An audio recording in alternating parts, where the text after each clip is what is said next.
Peace and grand rising to the sovereign, original, indigenous, natural, divine heirs, and all others. Today is December the 11th, 1442 on the ancient moon calendar, 1443 on the ancient sun calendar, and 2022 on the Greco-Roman civil calendar. All rise and stand and remain standing into perpetuity. This is a sovereign living ancient. Article 3, Moorish American, Al-Moroccan Universal Court Action. We are the sovereign living justices, and I am Pauline Denise Ritchie. My free chosen sovereign appellation is Light Tajiri Bay. All are in capitis diminutio nolo, in red ink, in propria persona sui juris, in proprio solo, and in proprio heredes. All Moors are the original indigenous, sovereign, ancient, Al-Moroccan, Moorish American descendants of the great pharaohs of Kemet and of the ancient Moabites and Canaanites. Our full faith and trust, our allegiance, our credit, and our energy are hereby vested in ourselves, for we are the people who are the original indigenous, natural, divine, sovereign, ancient empire state from Morocco. We are the de jure Moorish National Republic federal government. We are ancient Washington District for Columbia. We are the universal Moorish American Consulate and the Article 3 Moorish American Consular Court. Today we are executing and exercising the law by our sovereign capacity, which is the original indigenous, natural, divine, sovereign, ancient Article 3 living United States District for Columbia Court. And we are the sovereign fiduciaries, secured creditors, executors, trustees, ministers, possessors, and beneficiaries in this cause for action. We are peace. We are one nation, one state, one empire, and one God. We hereby accept our sovereign ascension, issue a universal creditor's bill for possession, which is 9/10 of the law, and for custody, which is 1/10 of the law, against all judgment debtors, and exercise all sovereign rights at this time and at all points in time, nunc pro tunc. So just as a brief opener, I just wanted to show you something that is being worn over at, and actually is being worn over here too, by those subjects that were previously doing business as the royal family, quote unquote, because we know that they're subjects. They are now sporting the Moors on their Moorish brooches on their clothing. And the one who was wearing this particular one, this is a cropped photo of her and what she was wearing. She went to lunch with the Moorish Empress Meghan Markle, who is a Moorish empress just like the rest of us.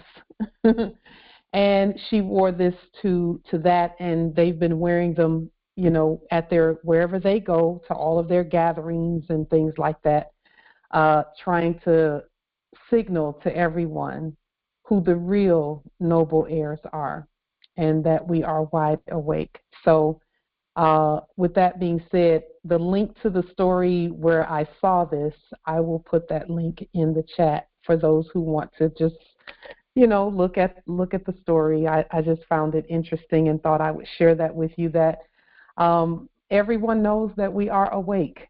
That is for sure. We are indeed governing. Everyone is aware of that as well. And of course, they call it a blackamoor brooch. It's actually a Moorish brooch. So we want to correct the record on that. We're not black. We know that. We are white at law. So with that being said, and for those who want to know the basic science behind those two terms, black and white, it is actually the color of your soul. So when we transition, we turn white. We turn an ashen white color. Our skin literally turns that color. And then when those who are because the light is there, yes.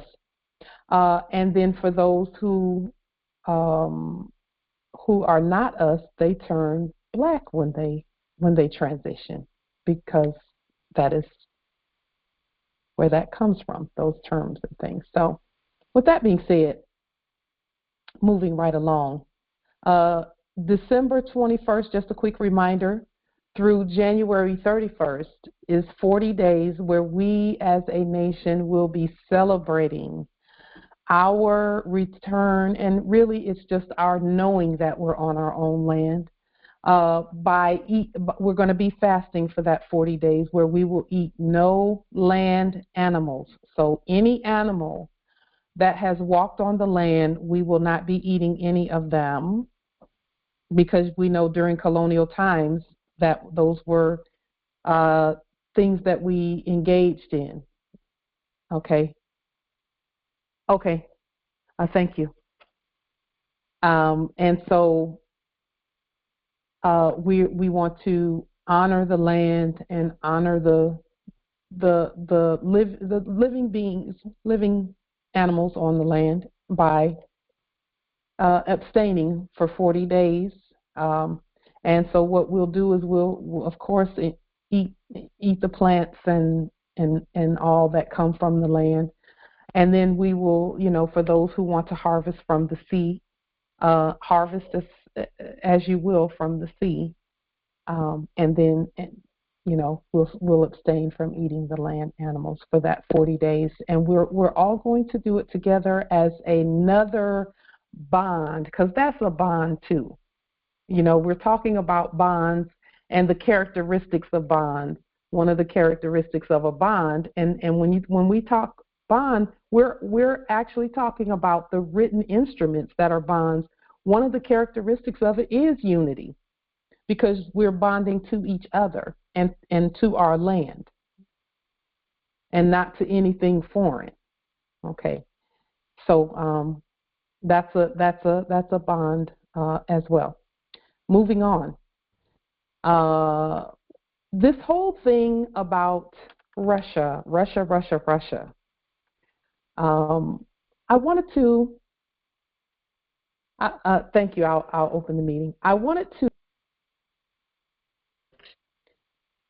expand on very quickly, Russia and what Russia is all about. First of all, Russia, or Rus, R-U-S, means red. Okay, and over 1,000 years ago, and this is Russia's claim. This is their claim to, all want to be bonded to the Moors. Everyone wants to be bonded to the Moors. Okay, in whatever way they can, or whatever way we will allow. Okay, over 1,000 years ago, on the land called Ukraine. It's called Ukraine today, but it was not called Ukraine back then.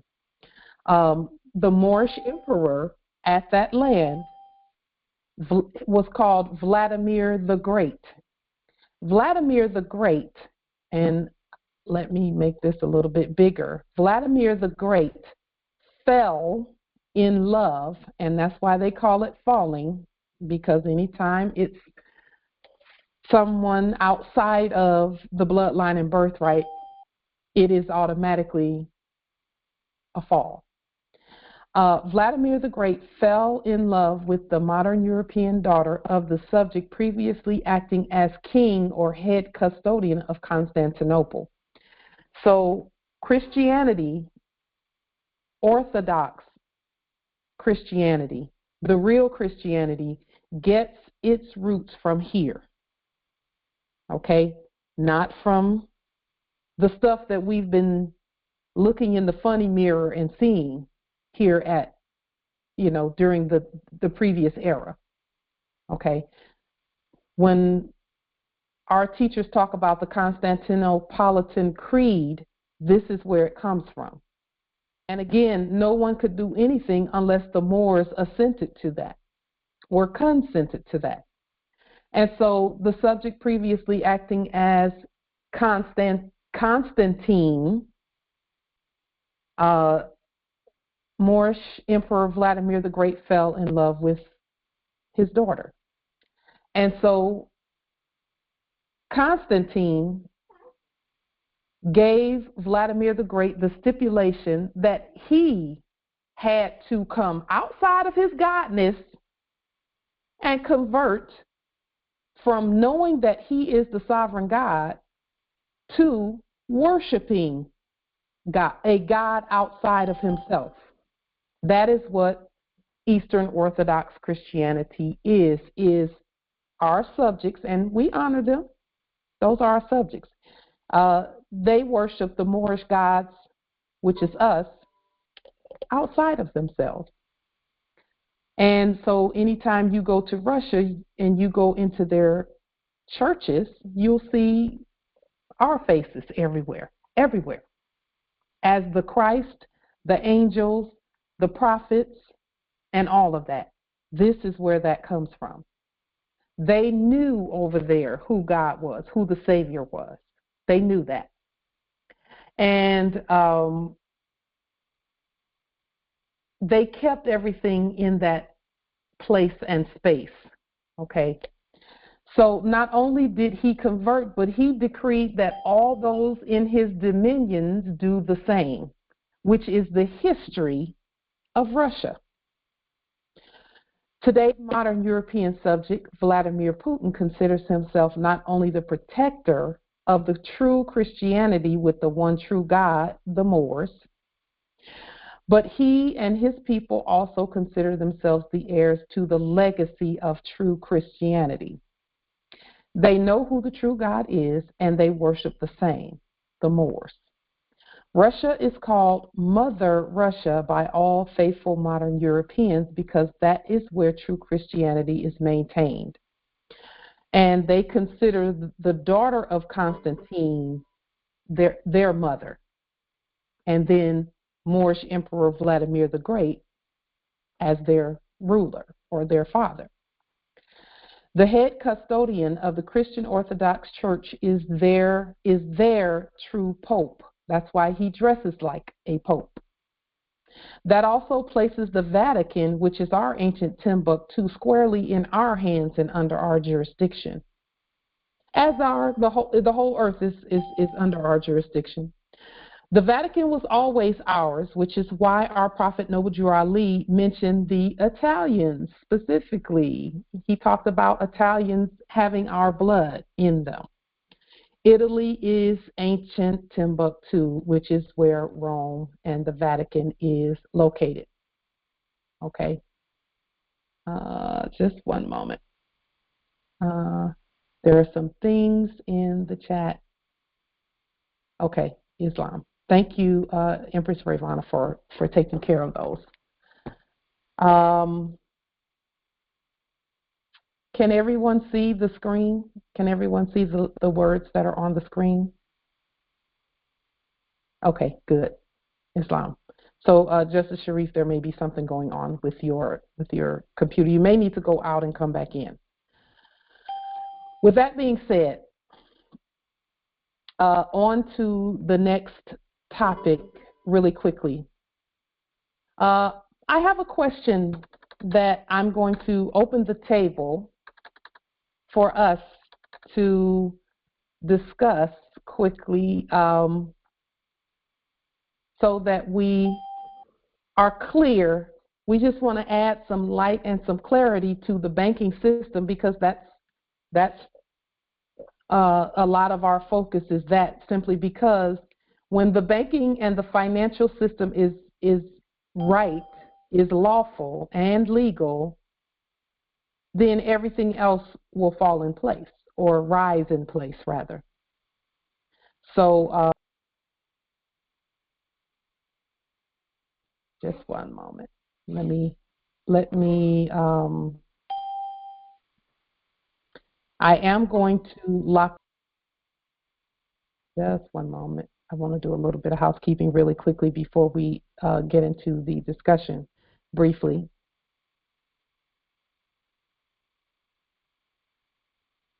Okay, so here's the discussion.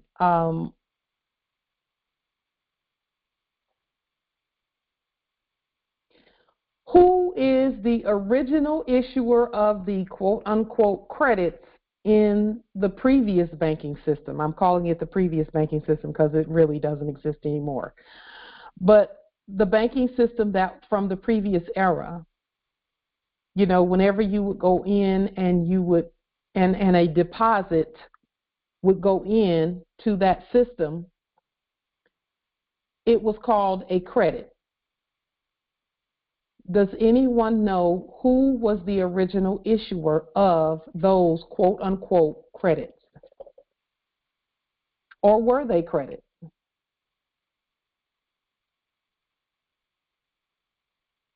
We have to know that, especially where we're going. Hey, Phoenix, why don't you ask Pauline about that Land Rover? Ask Pauline about her Land Rover. No.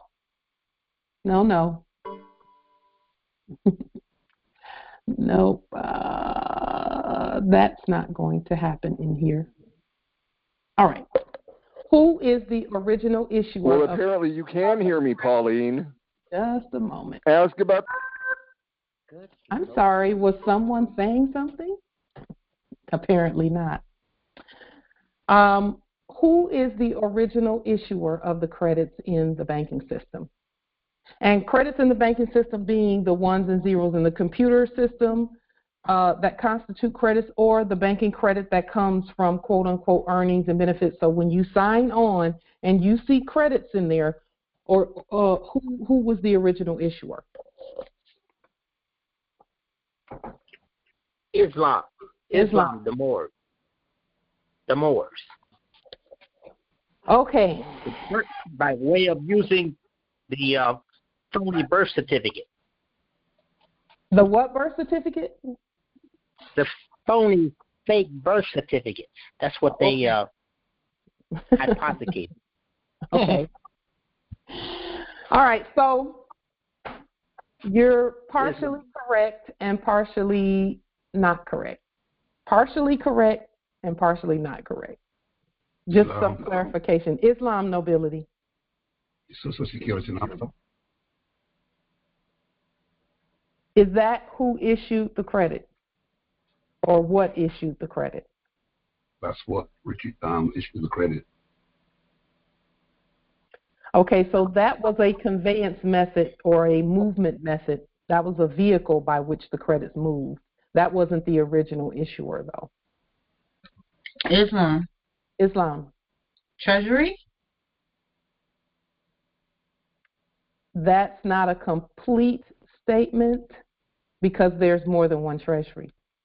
Well, the de jure treasury, because it was always a de jure that was always there and never went anywhere.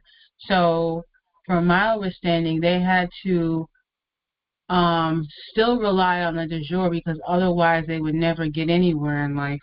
And they just apophicated the people and made us their slaves on paper and programmation of our minds, and just had us sleeping and pretending we were something that we wasn't, just so they could dominate the credits, as it were, so they could fictitiously get wealthy while we fictitiously got poor.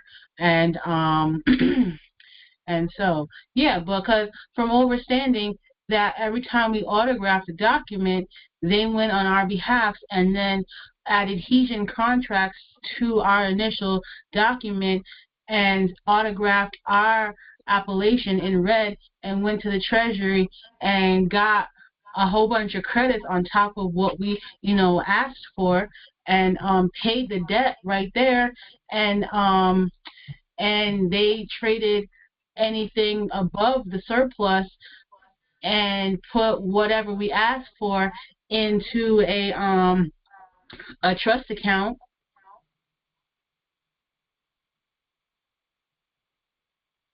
Islam.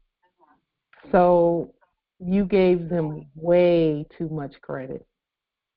They can't do none of that without our consent, our assent. They cannot move. They cannot take in their next breath if we don't say do it. Well, that's true. It was in our Moroccan government, right? In a roundabout way, yes, Empress Aisha. Okay. The original issuer of anything that has to do with sustaining anything or anyone has to come from us. They came from us, but Empress Angel had a point, because she was leading to that in saying that they hypothecated what we originally issued. So we issued it, but they did the Buck Act on it, which is just doing a fictitious overlay and then claiming to own it. Now, that's important to know as we make these next few moves that we're making.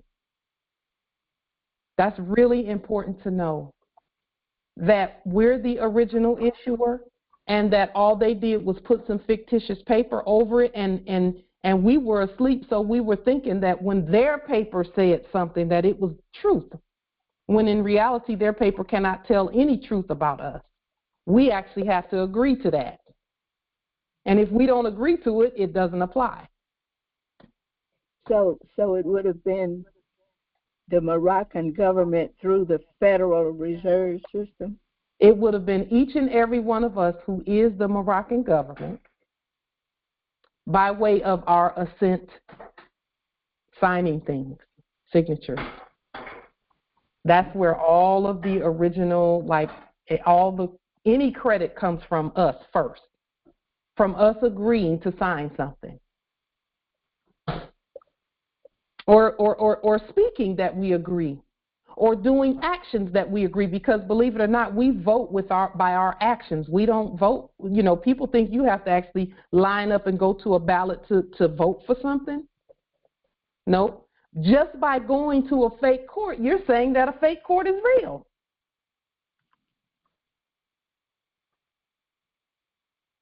When we are the court. Now, for those who want to go, you must go and state and do your court actions because it's your court. So I said all of that to say no credit is issued anywhere for anyone to eat, to get sandwiches, to get things. It has to come from us first. And then what happened previously in the last era is they put hypothecated documents over our signature. So they had us signing things, and guess what? And they didn't have us signing things. We actually just signed it because we move and breathe and all of that.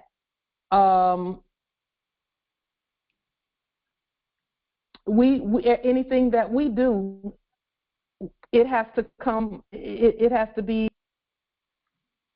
do anything. Is what I'm saying. It's unlocked nobility. No one can make us do anything. Not even under threat, duress, and coercion. Not even, and then that's why that's not valid. Threat, duress, and coercion, I know some people think it is, but it's not. It's not. Because we're the gods. We can say no, period. So, now, I said all of that to say this.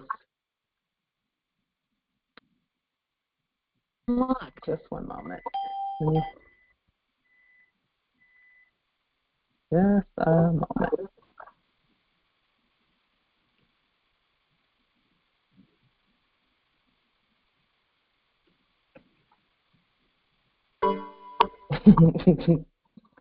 All right. So no one can do anything without our authorization, our signature. So there's a saying that says, the Lord giveth and the Lord taketh away. The Lord that giveth is us. And then by our assent only can a fraudulent false Lord, in all capital letters, take something away. And that was then, this is now. They can't do it now because we're not in their capitalism system. We originally issued the credits from our estate. but the debt, quote unquote, Lord, and I'm putting that in quotes because that is not that doesn't really exist, issue the bonds and the actual fraudulently conveyed instruments, which are actually still debt. See, they called it credit, but it's really debt. The only reason they called it credit is because when we issued the actual credit to ourselves, what they did was they took the word credit and put it in their capitalism, which does not mean the same thing. They changed the meaning of it. It means debt in their system. And so when it's like this. If we write a sentence like we hereby issue credit, if we say we hereby issue credit, and we sign it, and we don't govern it, and we hand it to them, and and haven't done it by court action and haven't put them in subject status or anything like that, then they can take that sentence and take the letter of it and turn it black, because that's the only way they can use anything. They're the real blacks. And then they put it in all capital letters, and they say the same words, and then they use it the way they want to use it. That's called capitalism, and it's actually called capitalism by fraudulent conveyance, because that wasn't our intention for it. Okay, so everything they issued was debt. That's why the national debt continued to rise. Okay, and I meant to put all of this in black because that's what it should be in.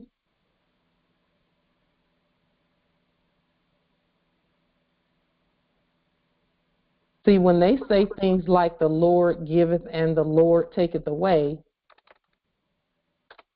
they're not even talking about the same Lord, quote unquote. In that one sentence, they're switching and hypothecating based on fraudulent conveyance of letters and words. That's why you can't believe anything they put on paper. You can't believe anything they say. You have to say it in order for it to be truth. So with every quote-unquote credit that they issued, the national debt rose for them. Their debt rose. So when we, the sovereign government, forgive the debt, which is the system, okay, the debt itself is the system, and that has to do with us. As we forgive our debtors, which is our subjects only, it's not any fraudulent corpse. We don't forgive the debt of corpses because corpses are dead. You let the dead bury the dead. There's nothing for us to forgive with corpses. Then we can use the system because it's wiped clean by the blood and we are bonding it properly. The remedy to the banking and financial system dilemma of can we use that system is, first of all, the answer is yes, because it's our system, because we're the original issuers of it, but we had to lien the fraudulent mess off the system. And today we're going to show you the next step in the lien process, okay? And this next step is very powerful, very, very powerful, very powerful. So we liened the fraudulent. A lien is saying this is ours. That's what a lien says. It says the property that was fraudulently claimed by some other entity is ours. Okay, the property is ours. And so we must bond the entire banking and financial system. Now, we've properly claimed the banking and financial system. It's ours. It always has been. But we must bond all 7 capital mountains. Capital mountains being the erudition temples, which is encompasses all the other mountains. The law are courts, domiciles, business, banking and finance, government and military and security, arts and entertainment and media. All actions need to be bonded by us. We must issue bonds for everything. Okay? And that is how you protect a bank account from fraudulent confiscation. Okay?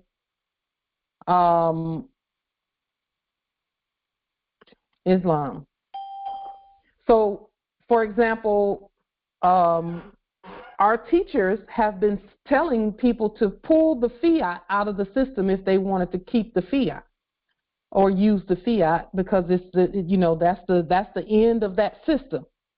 Okay, and we agree with them that if it's still fiat and you have not terminated all corporate contracts, then you better do what you're gonna do to whatever you're gonna do with that. If you're gonna try and keep it or protect it, you gotta, if that's where you're at, then that's where you are, and we don't judge people for where they are, For those of us who know that everything, and this is all of us, we all know this, that everything started with us. We learned that from our teachers. Everything started with us. All the banking, everything was ours initially.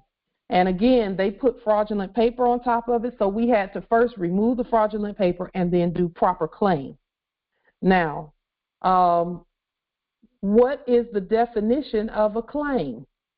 Because we are talking about proper claiming of property and domiciles and these 7 capital mountains and our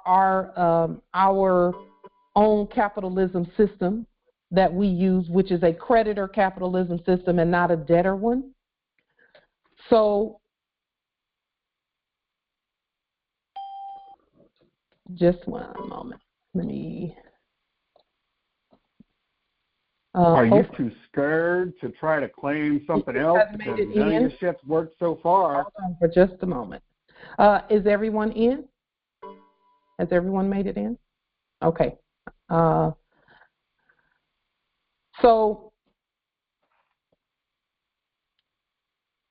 I just asked a question.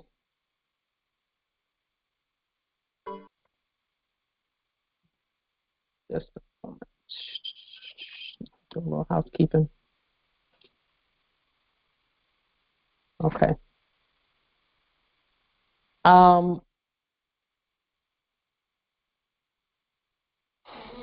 So then, how do you?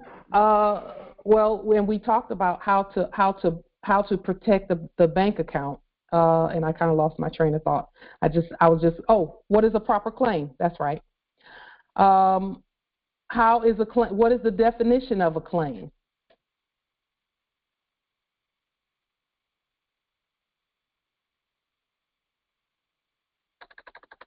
Okay, so let's look at what the proper definition of a claim is.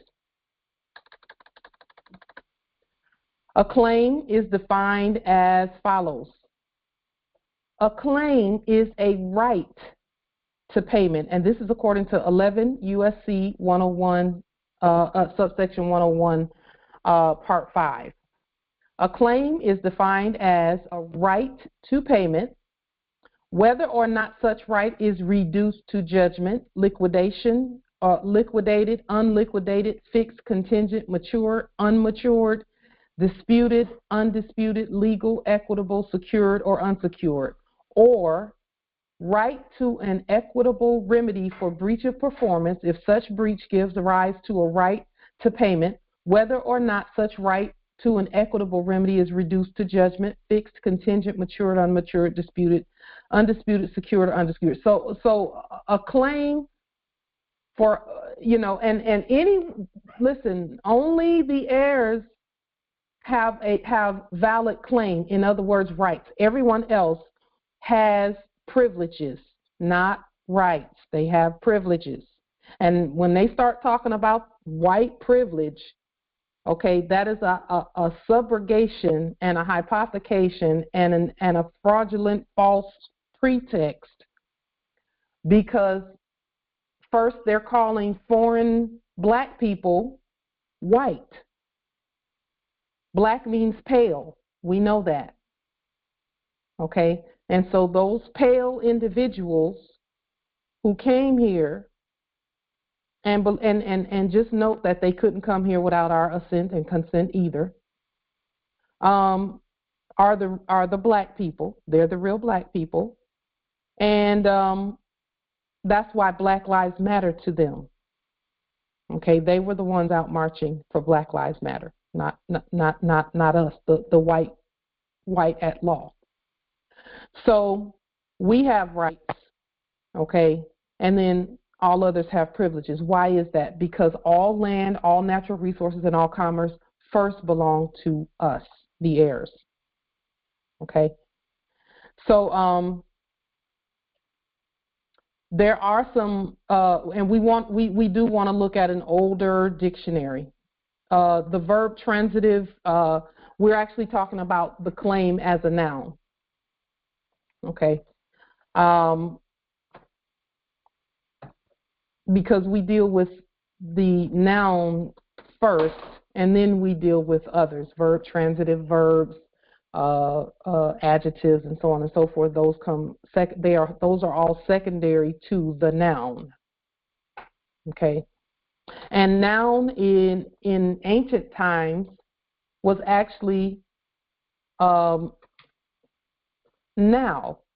or known. Okay, and when I say known, I mean KNOWN, as in to have known already. That's where noun came from, that word, noun. Noun and known are the same word. And now, as in the now time. That means we know now who we are. And that is expressed by nouns.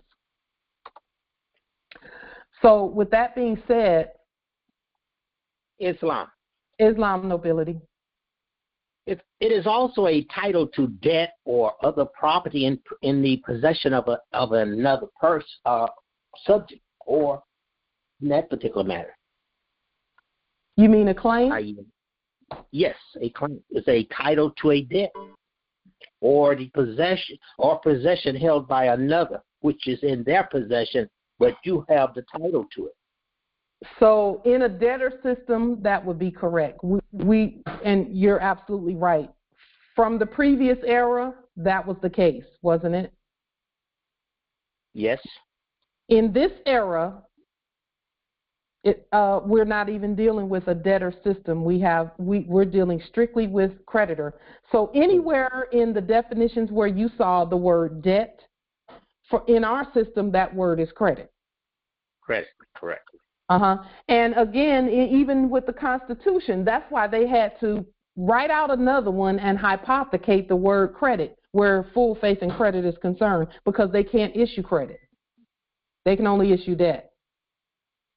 And that's why when people would say, well, full faith and credit, they would just slap some more debt on there and never issue any credit because they can't. The system itself has to be bonded to the land in order for it to be a creditor system. And who is the land? We are.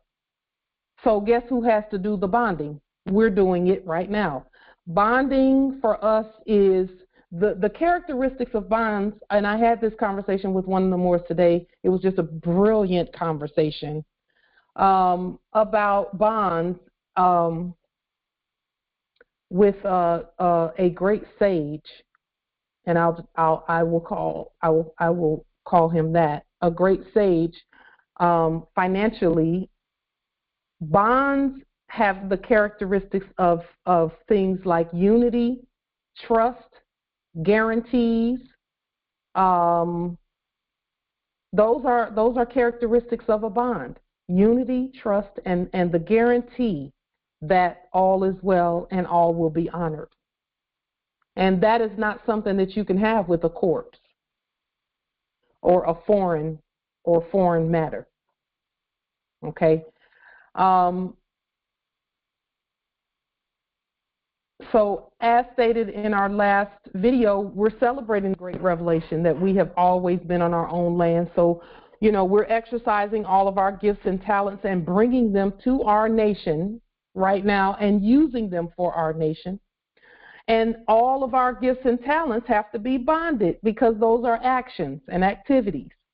In our last Congressional Assembly, we discussed our bond program and even more of a priority that you bond your commerce to the land which places your commerce outside the reach of foreign dead commercial mercenaries.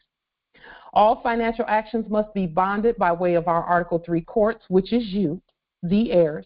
So you can literally sit down and write out a bond, autograph it, put it on the public record, and it is the law. And we suggest that you do that on Moorish government letterhead first, and then you can do it on FDIC letterhead because we are the FDIC as well. Okay? We hereby issue. Now, here's the thing where, because some people might say, well, that's trademark infringement and copyright. No, it's not. They were previously a quote-unquote corporate government, but there was always the national government, which is the living, tangible, real government. That's us. Okay? And initially, the way that all was supposed to work is the way we have it set up now, where we're governing, and then if there's any services that we need, then we would call that little special purpose vehicle and say, hey, can you all go over and do this and that, and then we'll pay you from the Treasury for this and that, or whatever it is that you're doing. Okay, that's how the United States Corporation Company was set up originally by us to do. Is because there are a lot of heirs, but we knew that there were billions more coming who are not the heirs. There are 8 billion people supposedly, and out of those 8 billion, only 350 million of us are the original indigenous heirs. So we first of all, and this is a side note, we have to have more babies. Just putting that out there. We need to have more babies. But that's another story for another day. We'll talk about that later. Because our babies have to be protected. They have to be, you know, we know that. So all financial actions have to be bonded by our courts. And one thing I wanted, one bit of business, congressional business I wanted to do today is to issue a $100 million gold United States dollar universal original indigenous sovereign bond and hand it down by court action to all inferior courts for each Moorish American national currently held in all prisoner camps at our dominions. These bonds hereby issued are for the safe return of the heirs to our land. After the safe return of all heirs, all others are bonded back to the original place of the first creation of their first bloodline. There's a little bit of noise coming from one of the backgrounds here, unless you were going to say something, Empress. After the safe return of all heirs, all others are bonded back to the original place of the first creation of their bloodline, which is Europe in most cases. The Biblios Heliotext says that we do things to the chosen first and then to the Gentiles. Okay? To Judah first, and then to the Greek or the Gentile. We will write our bonds and forward them accordingly. We just wanted to bond all actions and all court actions of inferior courts. No, not court actions of inferior courts. Our court actions regarding Moorish nationals currently held in all prisoner camps. So we want to issue a $100 million bond for each and every Moor who is currently being held in those prisoner camps. And then we also are hereby bonding all of the Moorish travel and all Moorish subjects travel at Earth. All in favor, please state for the record, yes, indeed. Thank you in the chat. All in favor, please state for the record your affirmation or otherwise. If you do not affirm, just say do not affirm. Islam. This is Izzy, Khalifa territory. Yes. Islam. Islam. Angelica Yvette Dobbs Bay, New York Territory. I affirm. Islam. Islam. Will Abdulaziz Bay, Michigan Territory. I affirm. Islam. Islam. Shea Marie Bay, Michigan Territory. I affirm. Islam. Betty J. Bay, Illinois Territory. I affirm. Islam. Thank you. Islam. Helen Crowder, Mississippi Territory. I affirm. Islam. Islam. Akel Kanimba Easley L, Philadelphia Territory. I affirm. Islam. Islam. Consul Bay, UK Territory. I affirm. Islam. Islam. Empress Aisha L, Michigan Territory. I affirm. Islam. Islam. Rosetta Rashida McCowan Bay L, I affirm. Khalifa Territory. Islam. Thank you. Islam. Thank you. Islam.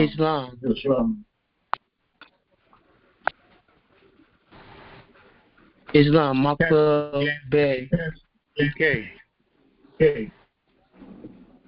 Virginia Territory. I affirm. Yes, Islam. We heard you. Islam. There was another Islam. Whatever, Smith Bay, Mississippi Territory. I affirm. Islam. Thank you. Islam. Malik Hill Bay, Illinois Territory. I affirm. Islam. Islam. Musaju Bay, Memphis, Tennessee Territory. Affirm. Islam. Islam. Empress. Thank you. Go ahead, Empress. Anbe, Jamaica Territory. I affirm. Islam. Islam. Morpheus, Pascal Ham, Freeman L, Maryland Territory. I affirm. Islam. Islam. Veronica Rami Lake, Ohio Territory. I affirm. Islam. Onlango Bay, Kairi Territory, better known as Trinidad and Tobago. I affirm. Islam. Thank you, nobility. Islam. Harold Muja Bay, Memphis, Tennessee Territory. I affirm. Islam.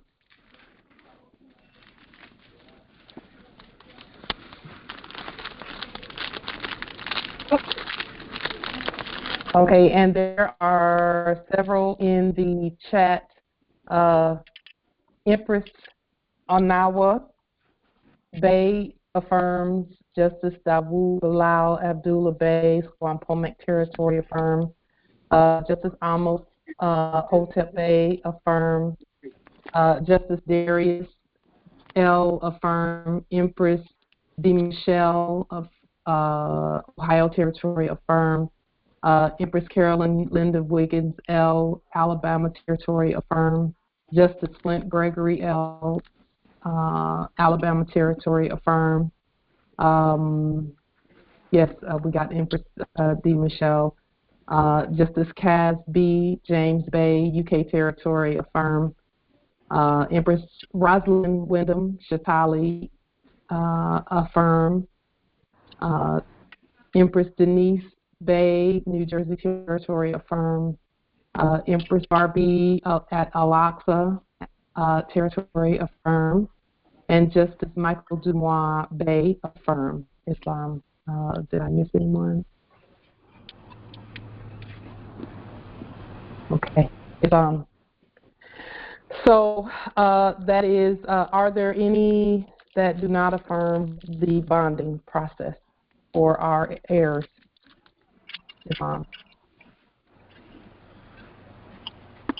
And there are a couple of lines that where there is a little bit of noise coming from the background. Islam.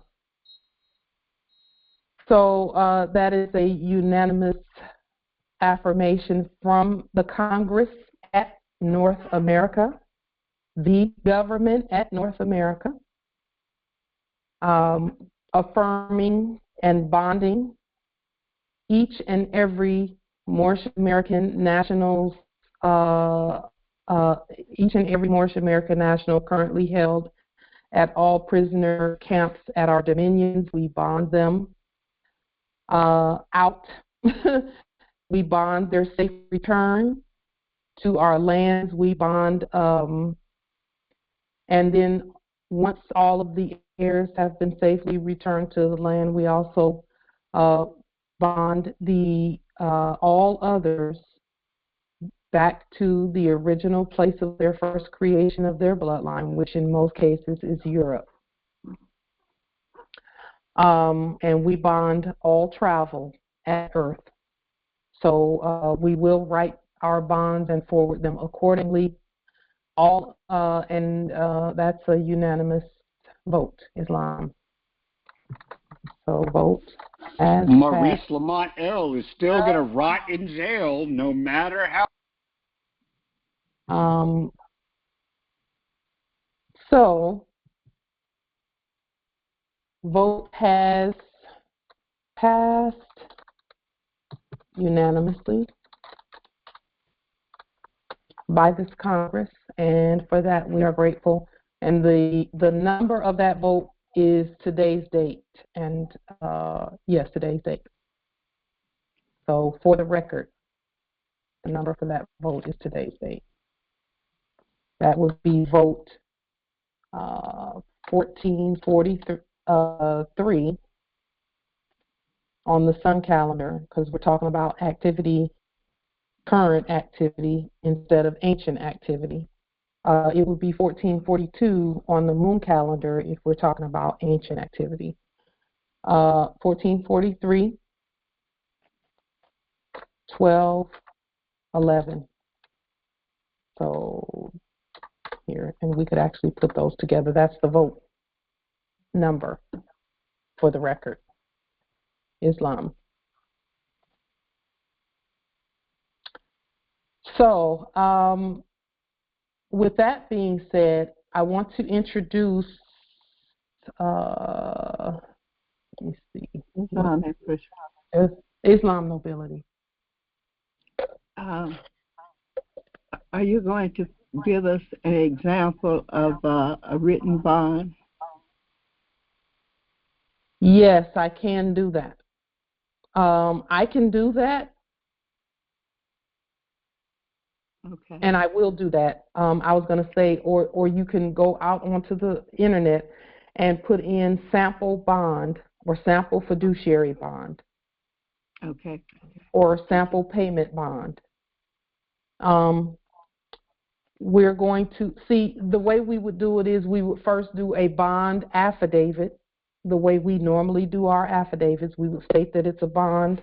It's for $100 million. It's and when we do it by affidavit, by our ancient affidavits, we call it an indemnis facier bond, BONDE. And then when we bring that into the Admiralty and Commerce dimension, we would do it on 8.5 by 11 paper, bond paper, and send it and forward it. Or put it on the record and then forward a copy of it. The actual bond itself should stay in your possession, but a copy of it should be sent and forwarded, especially when you're talking about those who are in prisoner camps. Don't send the original bond. Send a copy of the original and put a copy on the public record, whether it be social media or wherever, anywhere that the public can see it. Okay. And yes, thank you for that question, Empress. So now we have been doing the lien process, and we're so grateful for that process. Can someone please define the word lien? L-I-E-N. If someone could please pull up an old dictionary. Please don't pull up a modern dictionary, because it's not going to tell the truth about what a lien really is. An older dictionary. A Black's Law 4th, 3rd, 2nd, 1st edition. Or a Webster's Unabridged 1828 edition.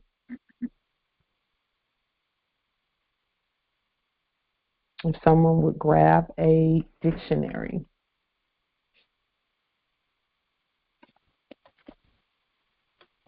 Thank you, Empress Betty. We got your vote. She did affirm Islam.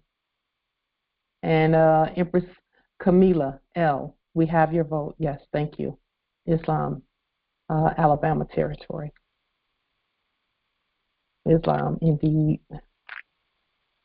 Thank you, Empress. Islam, nobility.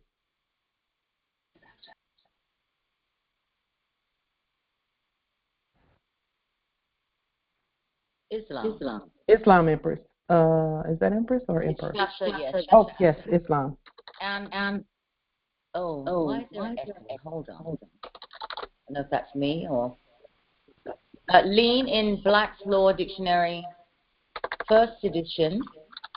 Lien, a qualified right of property which a creditor has in or over specific property of his debtor as security for the debt or charge or for performance of some act.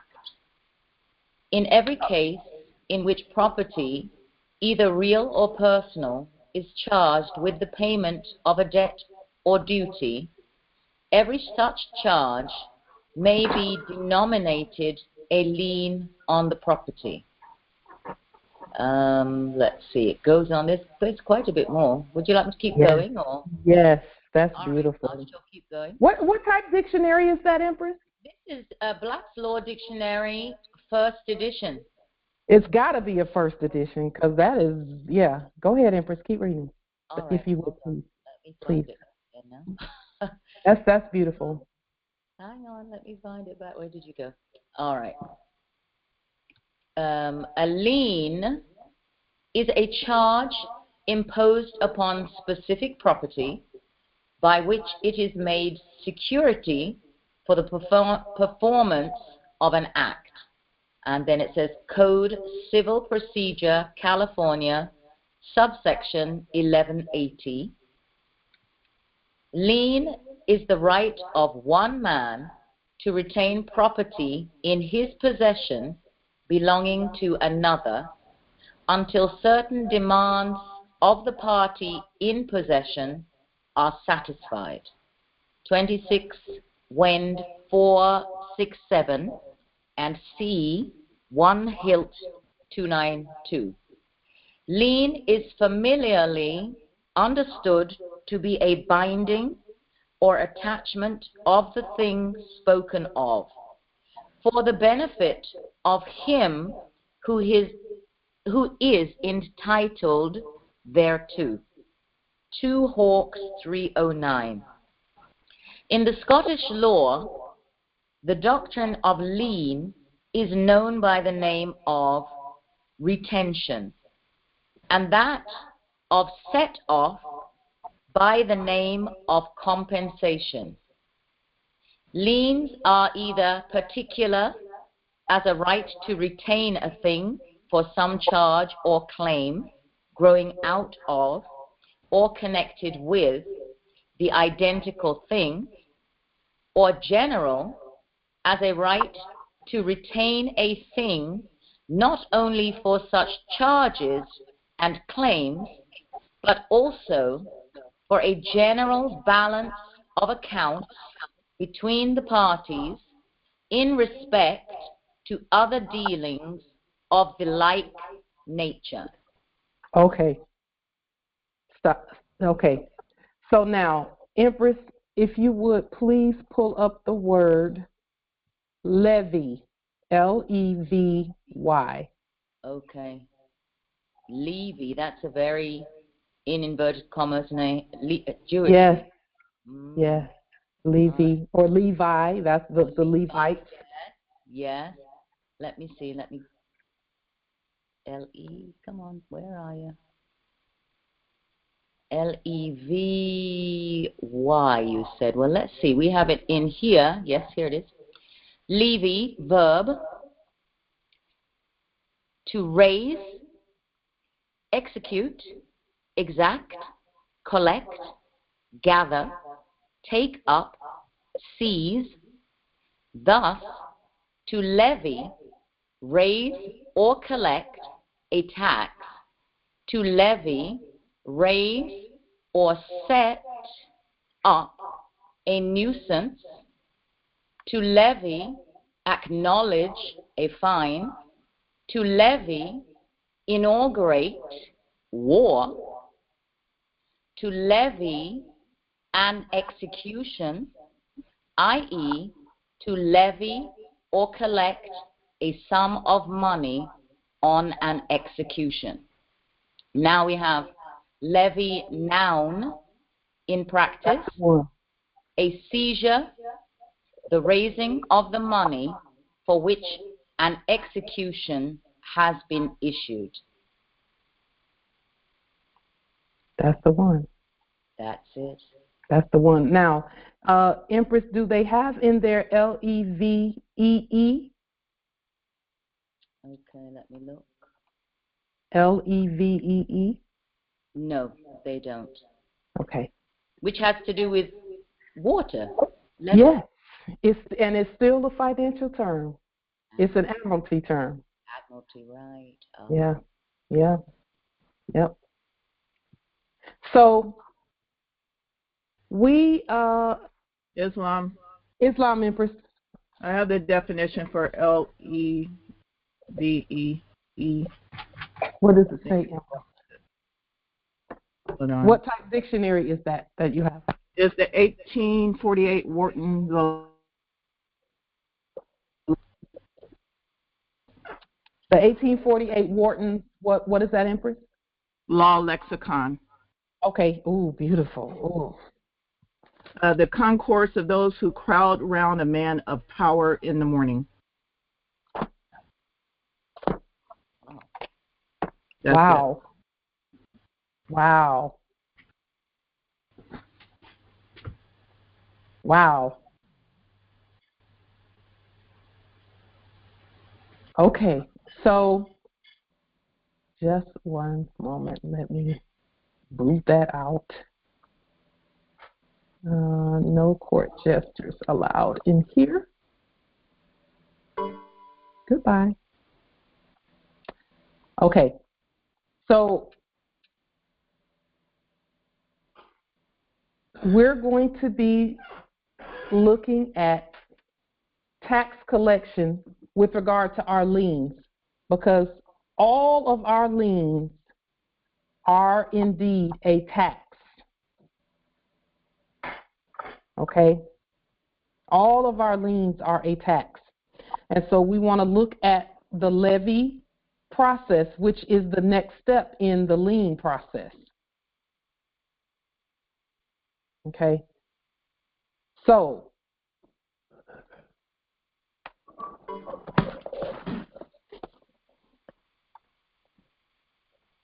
you have to have a lien in place first before you can levy. Let me pull up the definition of levy also from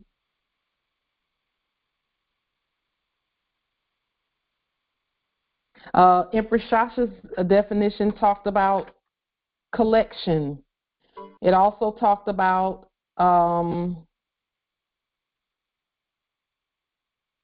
a tax. It mentioned a tax.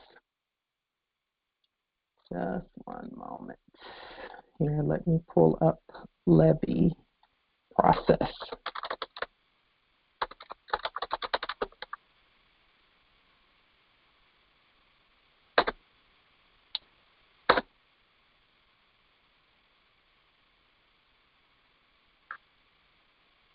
says here, Islam. to impose a new tax could be levied on industry to pay for cleaning up contaminated land. Levy, enlist someone for military service. That's the archaic. He sought to levy one man from each parish for service. Levy, as a noun, that was as a verb. This is as a noun, an act of levying a tax, fee, or fine, and the historical, an act of enlisting troops. Levy. Islam, nobility.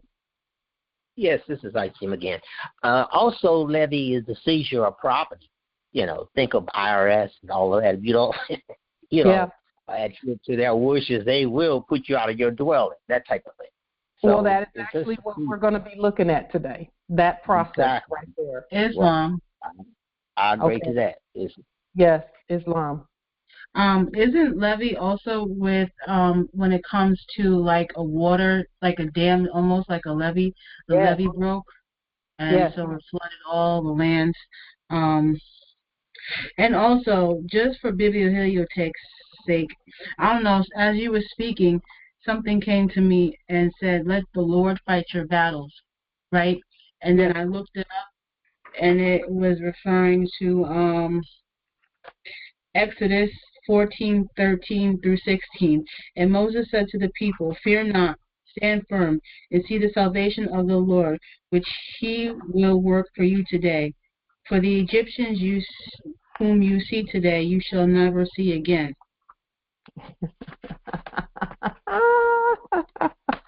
What made you read that, Empress? I love it. Because something just hit me and said, let the Lord fight your battles. Victory, victory shall be mine. As an old, adage of song we used to sing in the Christianese churches. And so, with that, because the Lord is only one that is the landlord, right? And you have to be in proper status and proper persona to have the Lord that thyself be to fight any battle. Yes. Yes. Yes.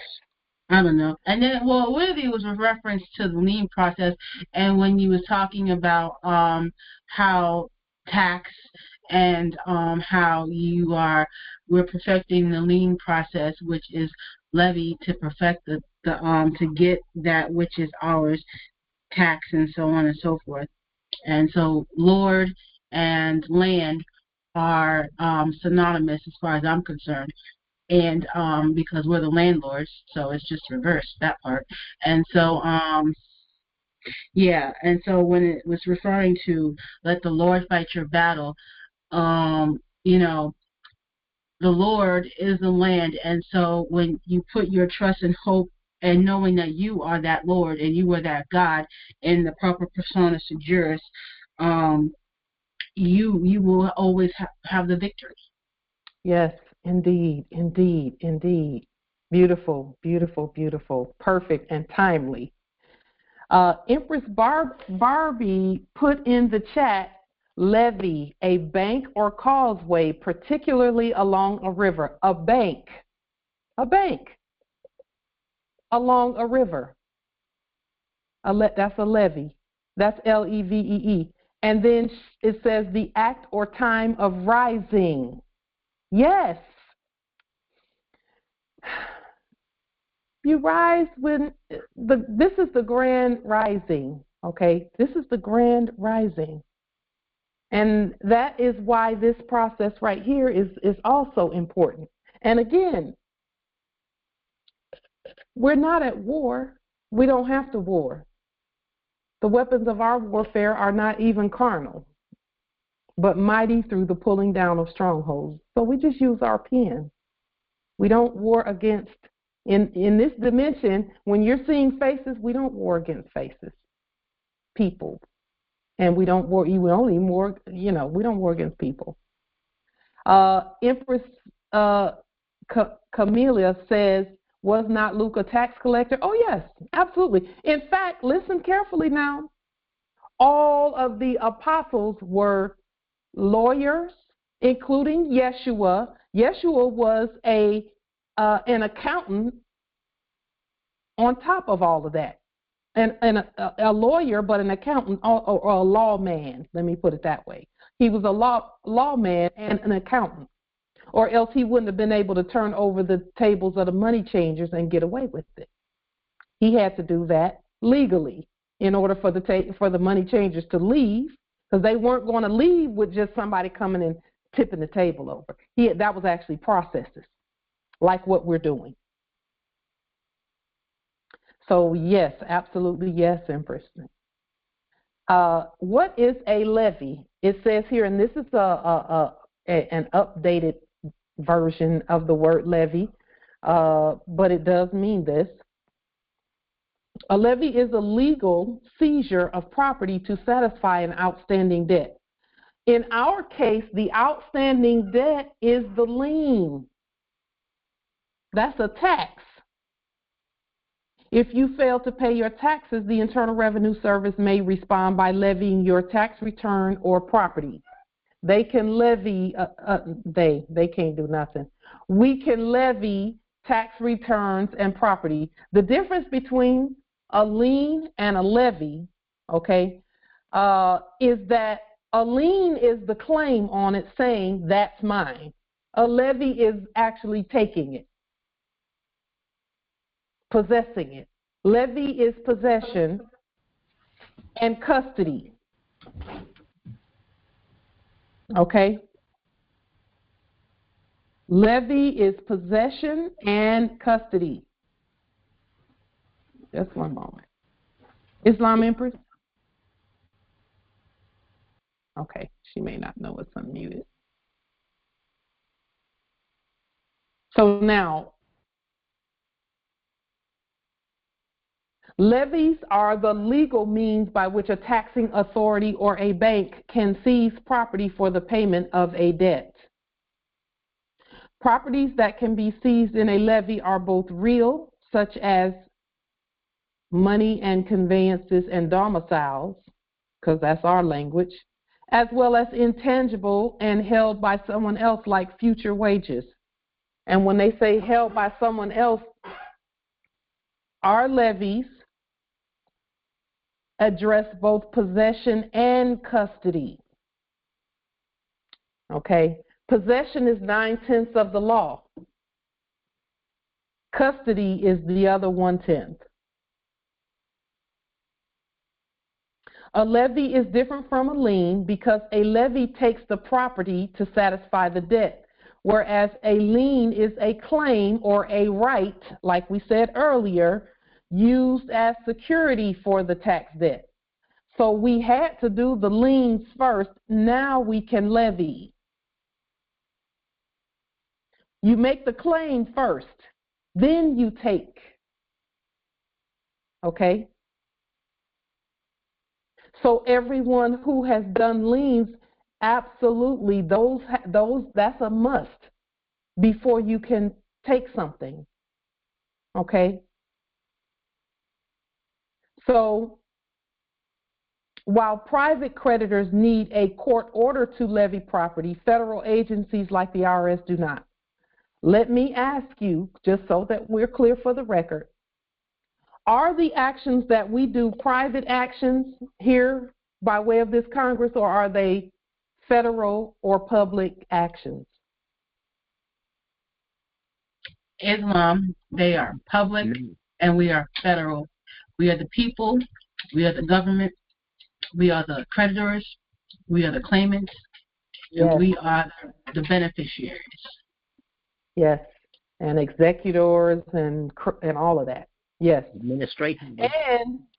And our state has a federal characteristic because we're talking empire state, which means that at any time we can pierce the veil, and it's not even a veil anymore, it's because it's not there. At any time we can go between those characteristics and operate and do what we need to do.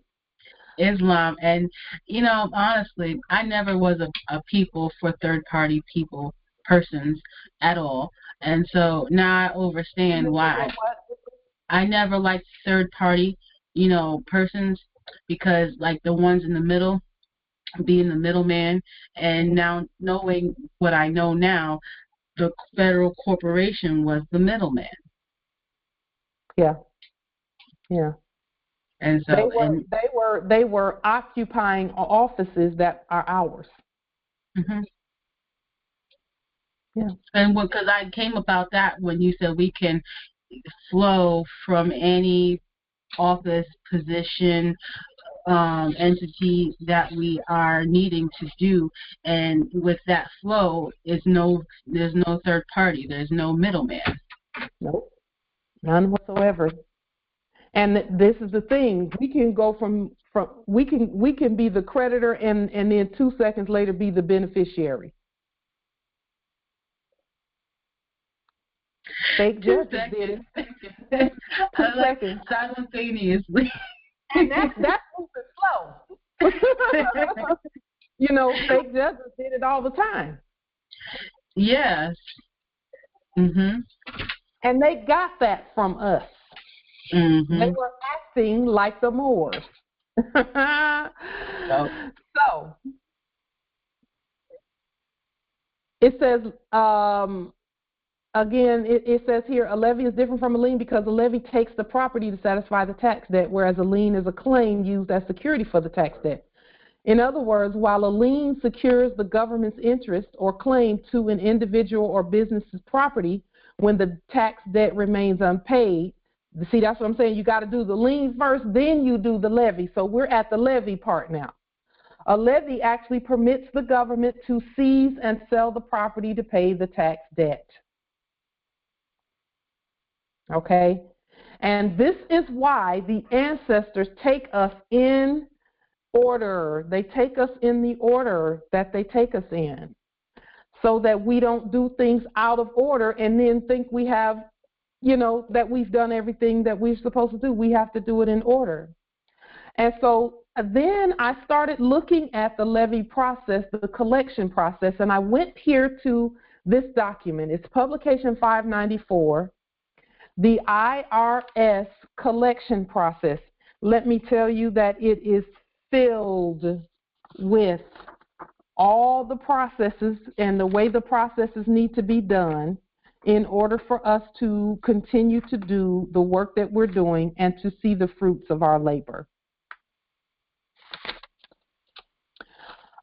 In looking at this,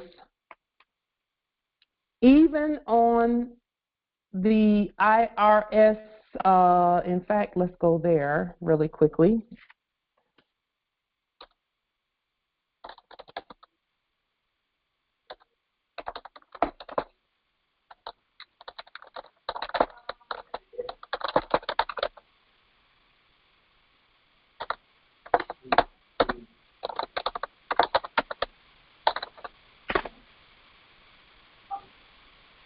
So that we can see here, irs.gov.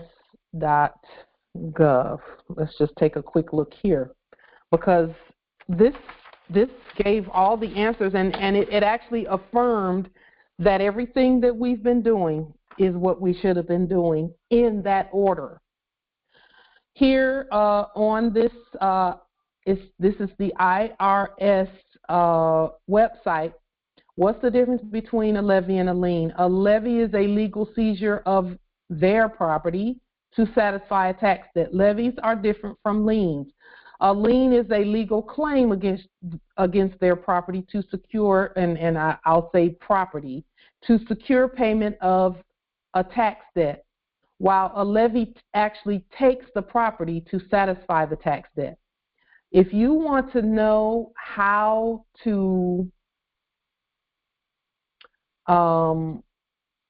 possess the land, this is where you will want to look.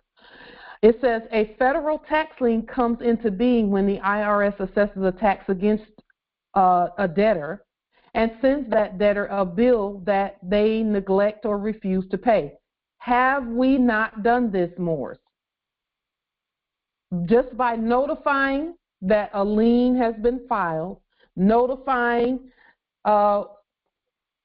Empress Barbie put something really interesting in the chat. She said, where are those 78,000 IRS people hired? We cannot get anything done with the IRS in my territory.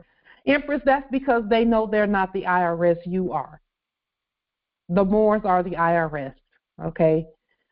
We are the government. We are the law. That other thing was a corporate service that we have said, we got this. So when they talk about 78,000, apparently they know 78,000 Moors that are preparing to do what we're talking about today. See, they know beforehand where we're going in all of this because this is not our first go-round. We've been here before in other dimensions. So when we start leaning and leaning and leaning, we leaned for, what, 4 years? That is proper notification that a levy is coming if the liens are not responded to properly and properly addressed. And they haven't been, and they can't be, simply, well, and they could be. I mean, they could be. They could produce gold. If they're holding, if they're hoarding any gold, they could say, here's some gold for that lien. But now what we're doing is we're saying, okay, we have done due process. See, our courts, we always must be in the right, as it were, or justified in issuing the justice that we do. We must be justified in that. Okay. Okay,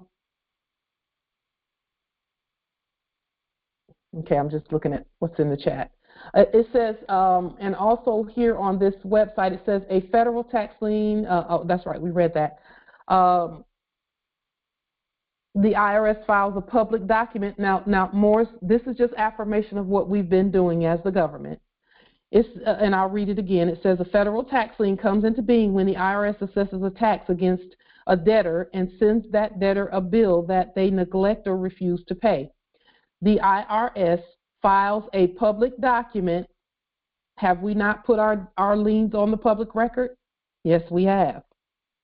The notice of federal tax lien to alert creditors that the government has a legal right to the debtor's property.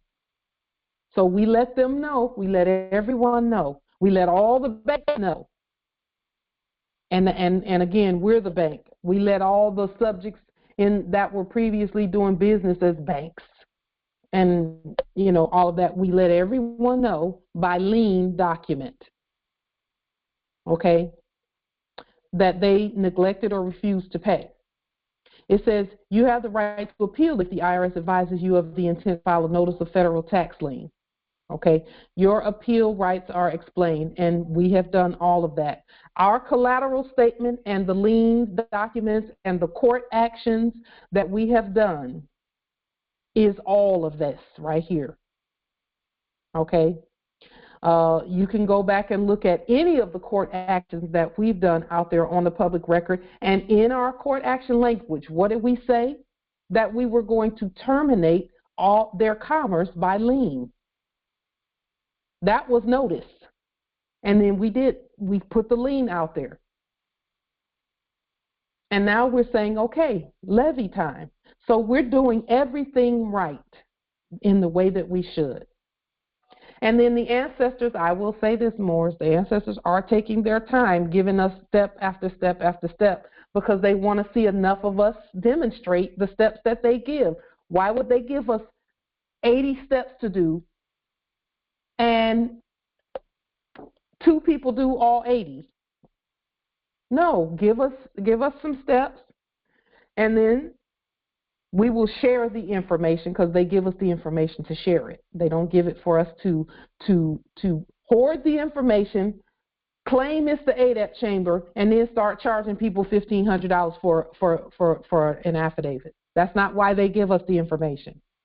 They give it to us to put it out freely, to study it together, and then demonstrate it together. I'm just saying. So we've been, taking it step by step, doing what we need to do.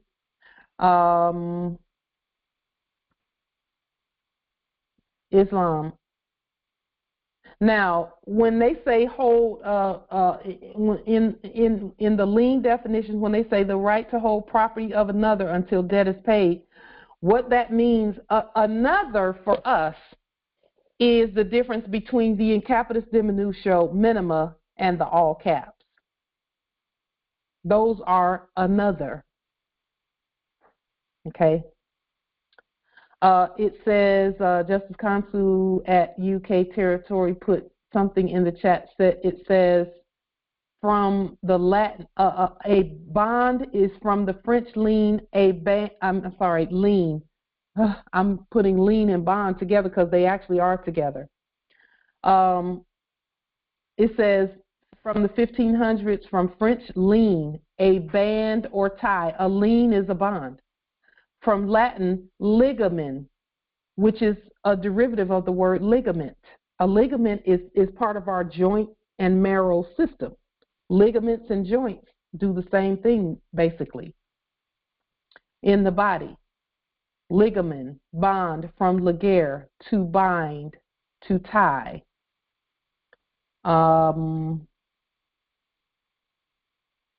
The word was in Middle English in the literal senses bond or fetter, also figuratively moral or restraint, or moral restraint, Islam. So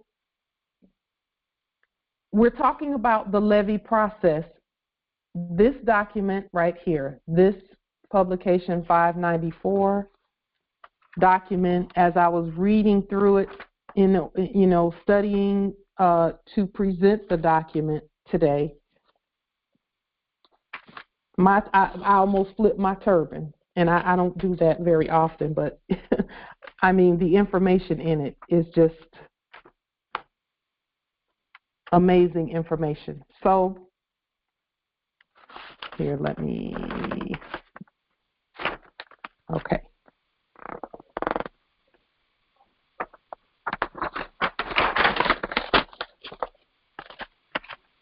Now, let's take a look at this, because it's going to give us more information. 2, 3, 4.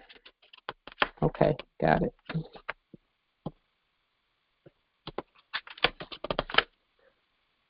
And I'll put the link to this under the video on YouTube at Light Tajiri Bay, and I'll also put the link to it in the chat. You all will want to study this document, because when you talk about a collection of that which is rightfully ours, we're there now. And this just gives all the keys. So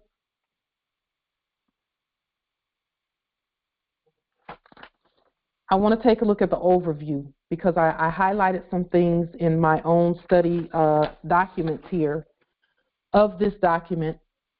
It says here, after you file your tax return, and this is for debtors, and or a final decision is made establishing your correct tax. They're talking about court actions here. They didn't say that the debtor makes the final decision. They're saying a final decision has been made establishing that you owe something. It says here, we record the amount in our records, Moors. We are courts of record. And that's why we put our liens on the public record. That is, the public record is actually our court records.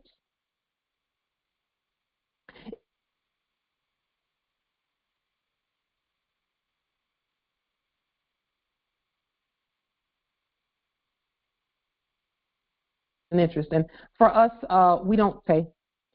And then if you read down here a little further, it says the service, and when they say the service, they're talking about, again, the Internal Revenue Service, which we're the Internal Revenue Ministry, and we'll show you that here shortly.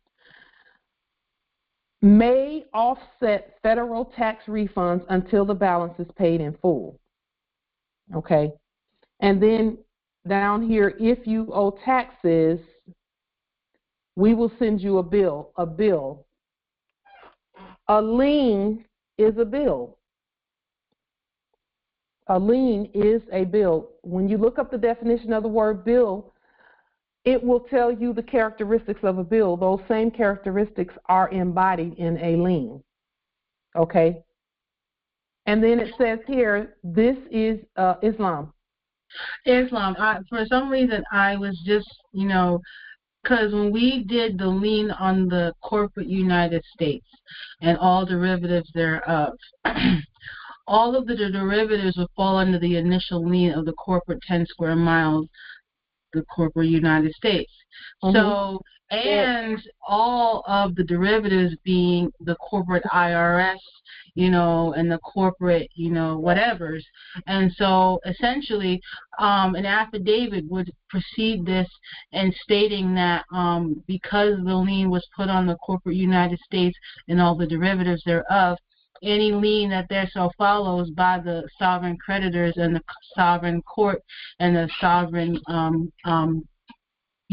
claimants, these are the debts and the liens rather, and these bills are now levied, essentially.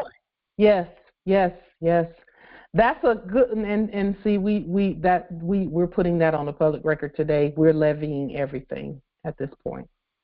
We're levying, and here's the thing about the levy, Moors, and we got to be, we do want to take that step by step, and the reason I say that is because it's a lot of property on our land, and we want to be able to competently govern that property responsibly, and so we want to levy, we want to speak specifically, we want to be specific, all law is specific. We want to take it, a building or domicile or two at a time, and then make sure we have that firmly under our jurisdiction and control and possession and maintenance, and able to maintain it and do those things before we go out and do too much out there, So it says, based on your return, listen, a lien is a return too. It's a tax bill. It says we will calculate how much tax you owe. Moors, that's our job. That's our job. That's nobody else's job to do that. That's our job. And then down here at number 3, because I'm just pulling some highlighted statements out to show, the process. It says collection actions, and they call it actions because a court is doing it, can range from applying your subsequent tax year refunds to tax due until paid in full, to seizing your property and assets. This could include an unannounced visit from a revenue officer to your home or business. And we don't have to do unannounced visits. We can just send the word, okay, where seizing is concerned. And we will show you a levy, an actual levy that we have done in just a moment.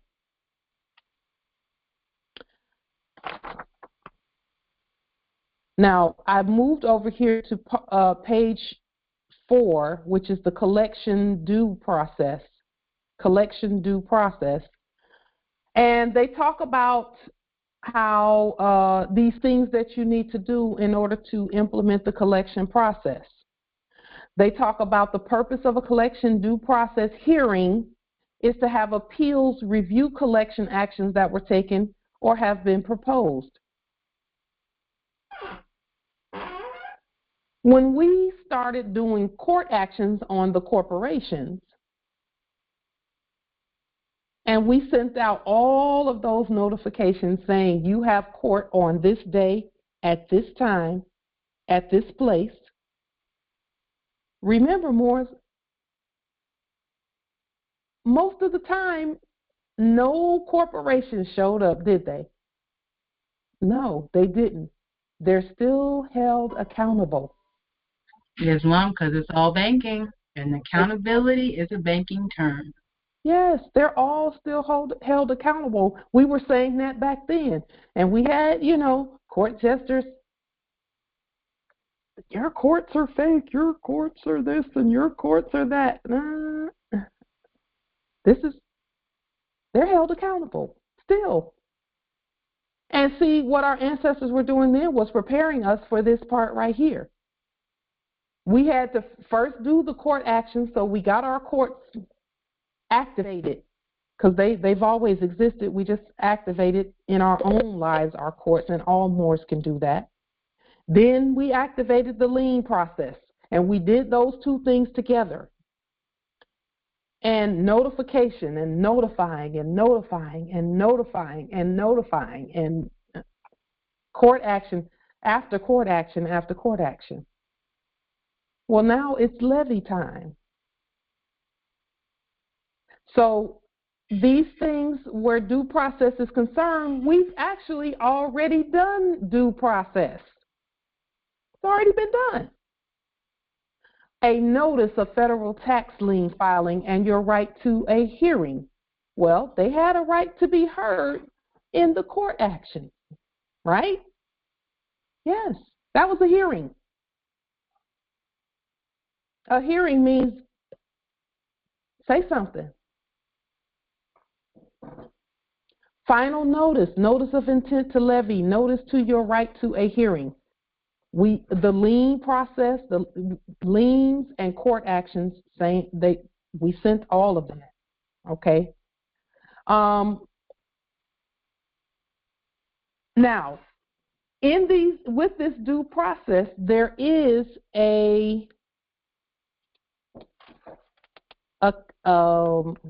mechanism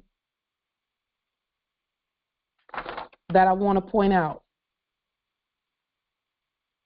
Now, these things here are necessary, okay?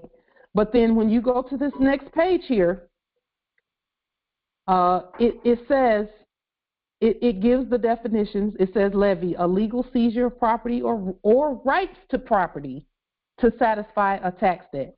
When property is seized or levied, it will be sold to help pay your tax debt. If wages or bank accounts are seized, the money will be applied to your tax debt. Now, Moors, they knew we were going to get to this point, and this is what they're talking about seizing bank accounts. They knew we were going to start levying bank accounts because it's not the fiat, it's the ones and zeros. That's what a bank account is. A bank account, the only time fiat comes into play is when you go to an ATM and you put in something and you say, give me some fiat. It's going to give you fiat. Okay?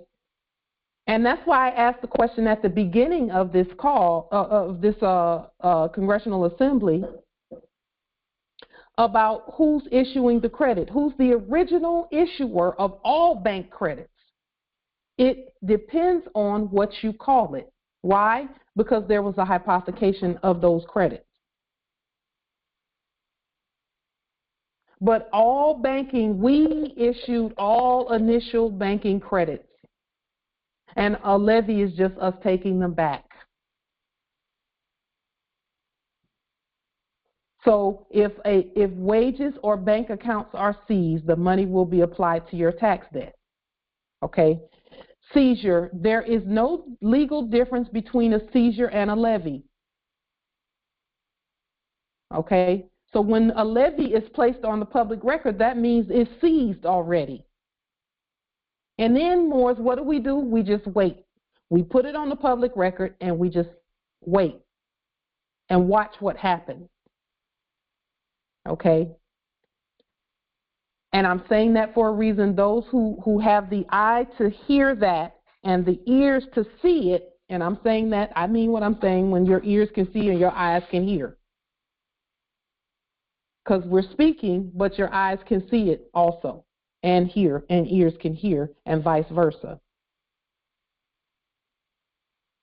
Those who know, once we put the law out there, we stand still and see the salvation of the law. Empress, that scripture that you read is so pertinent about the battle. See, once we put the levy out there, then the battle belongs to the ancestors at that point. We just wait, let them do what they do in terms of having people walk away and leave it. Okay? So, federal tax lien, a legal claim against the debtor's current and future property, such as a house, car, rights to property such as wages and bank accounts. Lien automatically comes into existence if you don't pay your amount due after receiving your first bill. So the part I want to point out about the process is this right here. Notice of intent to levy and notice of your right to hearing. Generally, before property is seized, we have to send you this notice. If you don't pay your overdue taxes, make other arrangements to satisfy the tax debt, or request a hearing within 30 days of the date of this notice, we may seize your property. Remember when we were doing the liens and we were giving the liens 90 days to mature? 30 of those days is notification, like this is notification. Okay? That's a part of due process. And then when we did the court actions, we gave more notification. And in many cases, it was way more than 30, 60, or 90 days.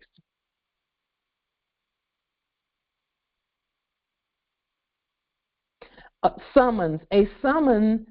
summons legally compels you or a third party, which could be in all caps or whatever, to meet with the IRS and provide information, documents, or testimony. That's a court action.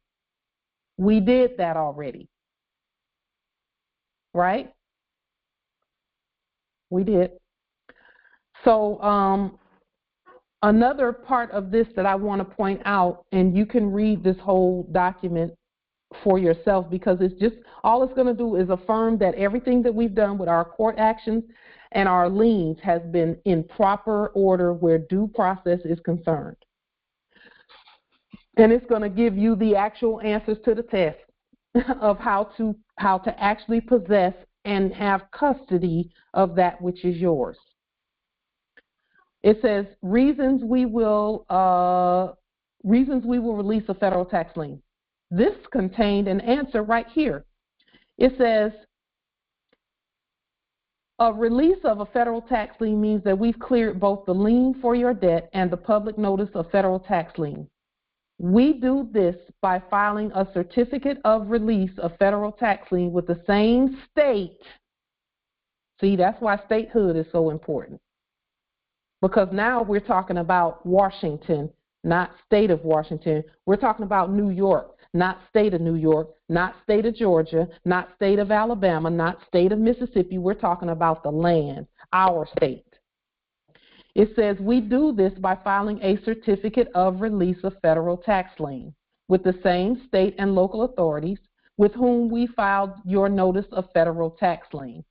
Okay, so again, all filings happen in our court first. It says we will release your lien if your debt is fully paid, and then this is the key right here. Payment of your debt is guaranteed by a bond.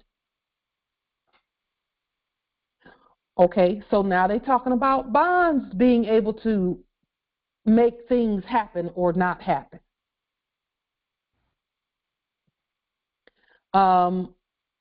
It says you have met the payment terms or an offer in compromise, which the IRS has accepted. Acceptance is a financial term.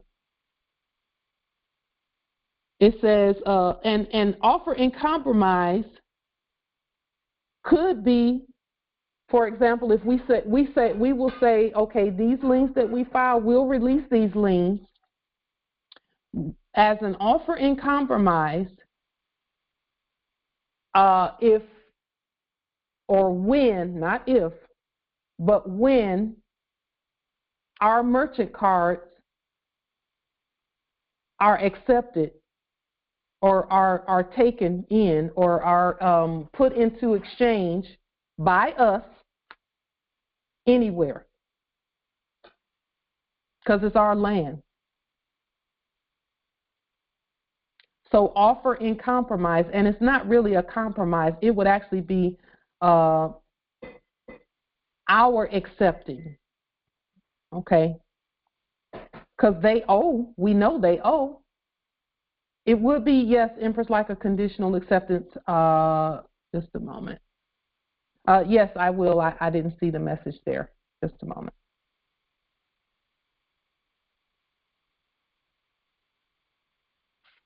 Just 1 moment. Let me get this unlocked.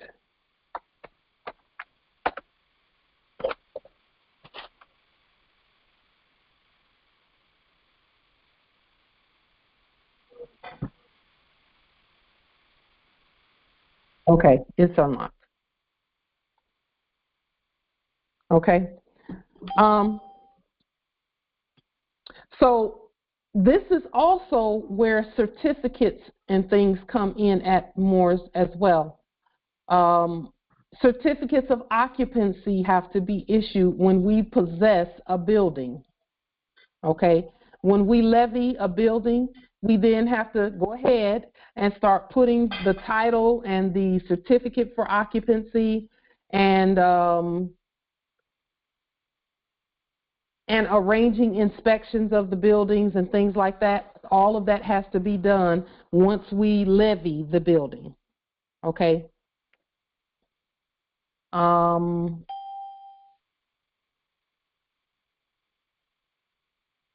then also here it says, and again, I'm just going through spot pointing things out. We may issue a certificate of discharge if you're selling property and the government receives its interest through the sale.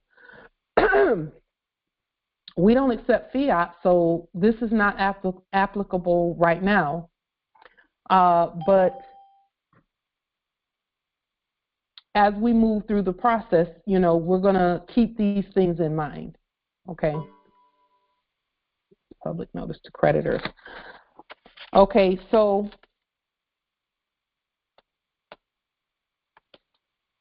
and then look here at the priority that our liens take. It says how to make the federal tax lien secondary to other creditors, subordination. A subordination is where a creditor is allowed to move ahead of the government's priority position. This is a backwards way of saying we have first priority.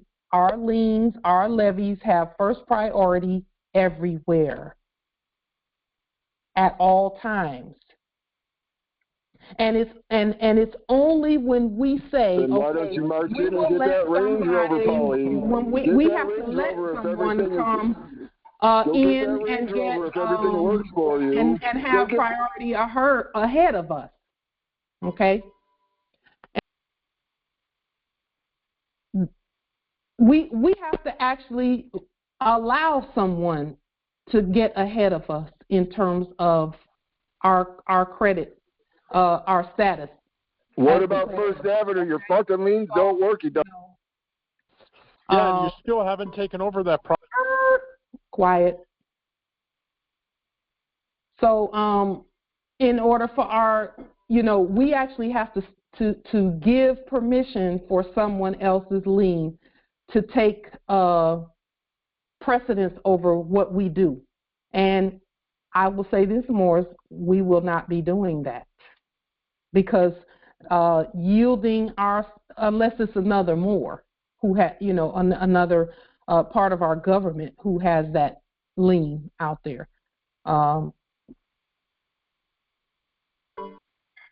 Okay. So with that being stated,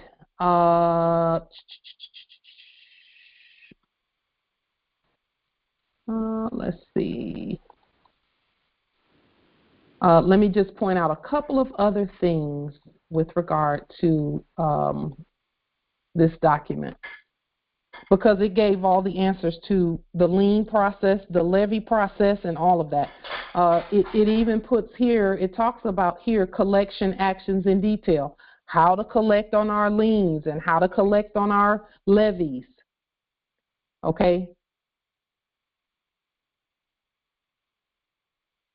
We need to, and for those who have liened and you want to start sending out bills, if you want to send out a bill, you can. I'm inclined to move on to the levy process because we gave notice after notice after notice after notice. We did court actions and all of that. And so here it says, notice of federal tax lien provides public notice to creditors that a lien exists. And again, Morris, we just had to put our things out on the public record so that other creditors can see it, other creditors being other Moors. Okay? And that's why it's also important when we talk about a termination of all corporate contracts, we mean you're cutting off any thoughts that you might be a co-debtor with the ones you're liening and levying. We are not co-debtors with them. Okay? Let me pull up just a couple of other things because page 6, of course, anytime you're looking at documents, Morris, pages 3, 6, and 9 and 13 are always going to have the most information. You know, any of those numbers, they're always going to have the most information. It says here, levy, a seizure of property. While a federal tax lien is a legal claim against the debtor's property, a levy is a legal seizure that actually takes the debtor's property, such as a house or a car, or the rights to the property, such as income, bank account, retirement account, Social Security payments, to satisfy your tax debt.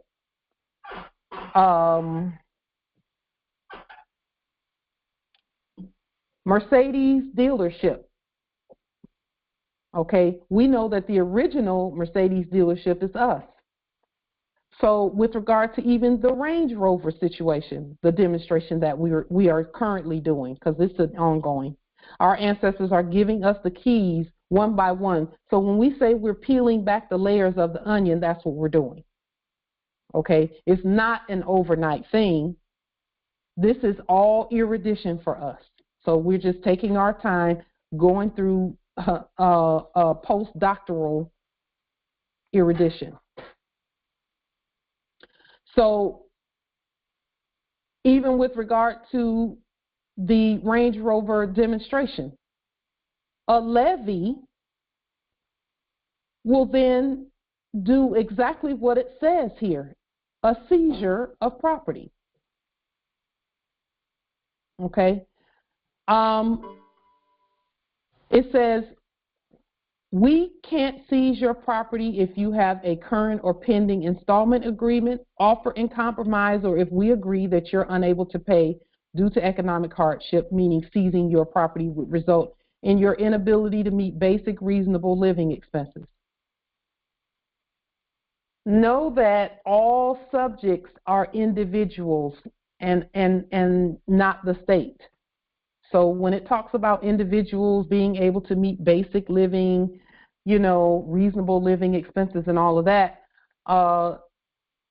in subject status, that is a consideration. Okay? In subject status, that's a basic consideration.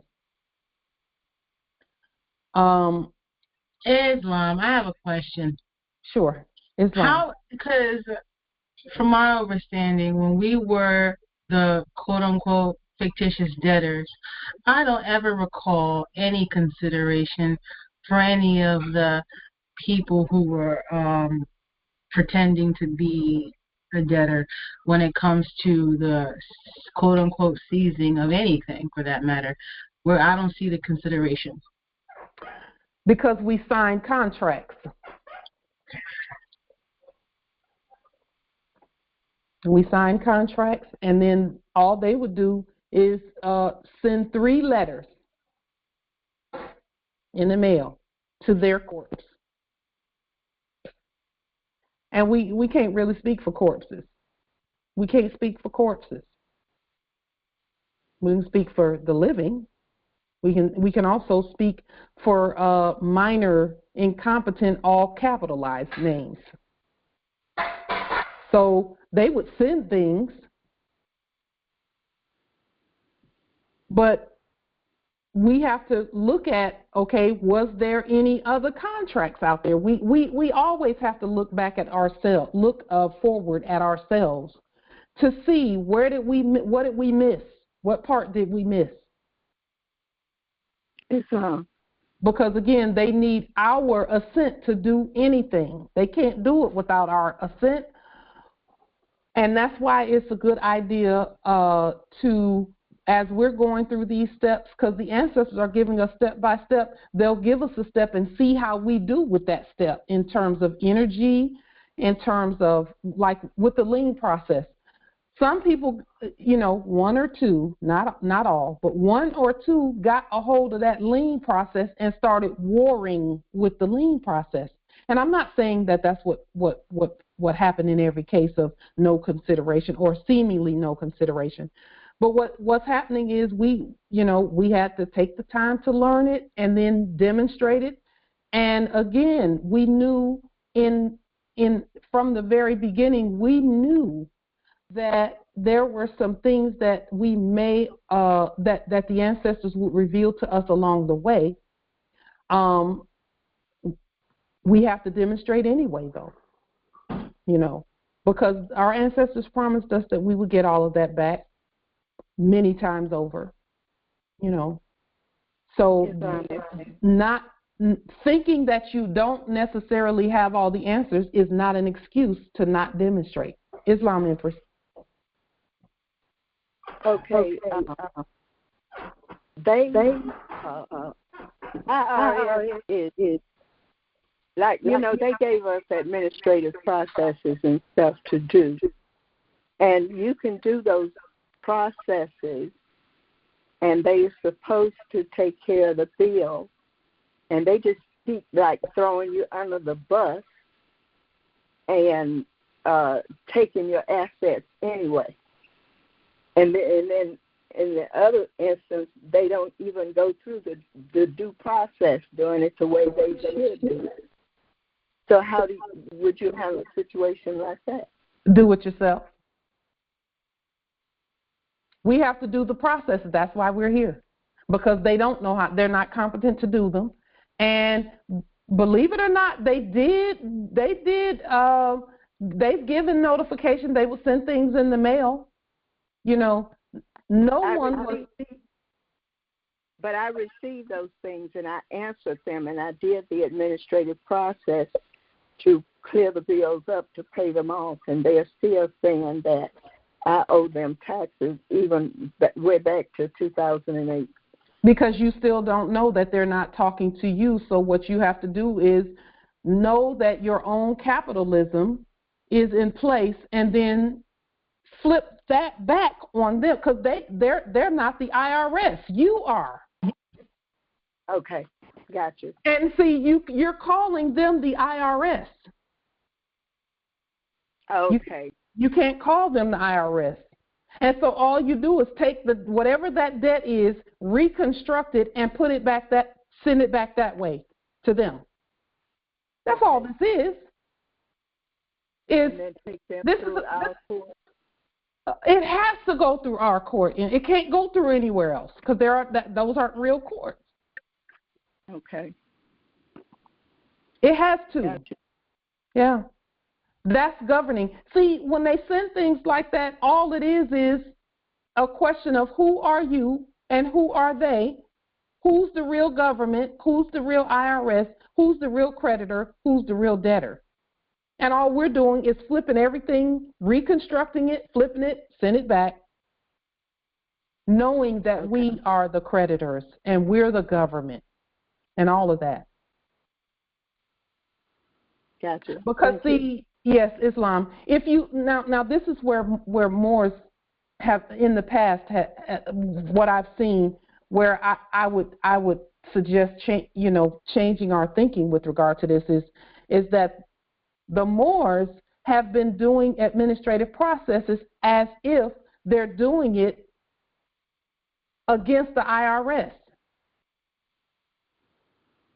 If you do the administrative process perfectly, but you did it as if they're the IRS and you're not the IRS, but that you're the debtor, what have you done but admit that you're a debtor?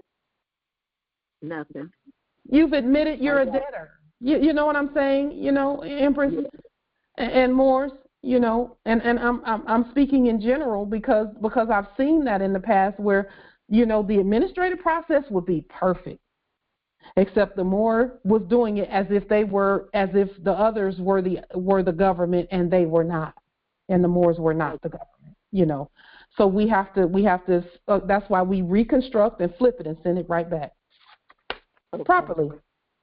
Yeah, because see, Empress, I know that just from in my spirit, and I haven't seen them, but I know I'm sure you've done competent administrative processes. I'm sure you have, because you've been doing them probably longer than I've been nationalized. Yes, I've had my stamp since 2006. So you've been doing the proper processes, but from a place of inferior status, as if they are the creditor and as if you're the debtor. And even in what you said today, you spoke as if you owe them something. Oh, I know I don't owe them anything, and they've been notified even with my paperwork that I don't. Yeah. So then you have to now flip it back, and whatever debt that they were stating that corpse owes, that corpse belongs to them, and so they are the ones who have to pay that. And you have to notify them that you, the government, see that debt that they owe, because they tried to put it on you. They tried to get you to accept the status of the corpse. Okay. And that's why we're looking at it from the IRS perspective, because we are the IRS. They knew we were coming, and apparently they know an exact number of Moors who know that they are the government and who are coming to collect. They know it's 87,000. That's the number we heard in the media. So apparently they know we're coming, except they can't talk about us. And since that I heard recently that the IRS office is closed and some other office pretty close to them. There were two major offices out there in D.C. that it came online that had closed. Yeah. Empress, everything is already switched over to where it should be. All we got to do is continue to do what we're doing right now. Look at the process, study it, and then demonstrate it. All right. From the superior position, from the creditor position, and the governmental position. Okay. Yeah. Yep. So,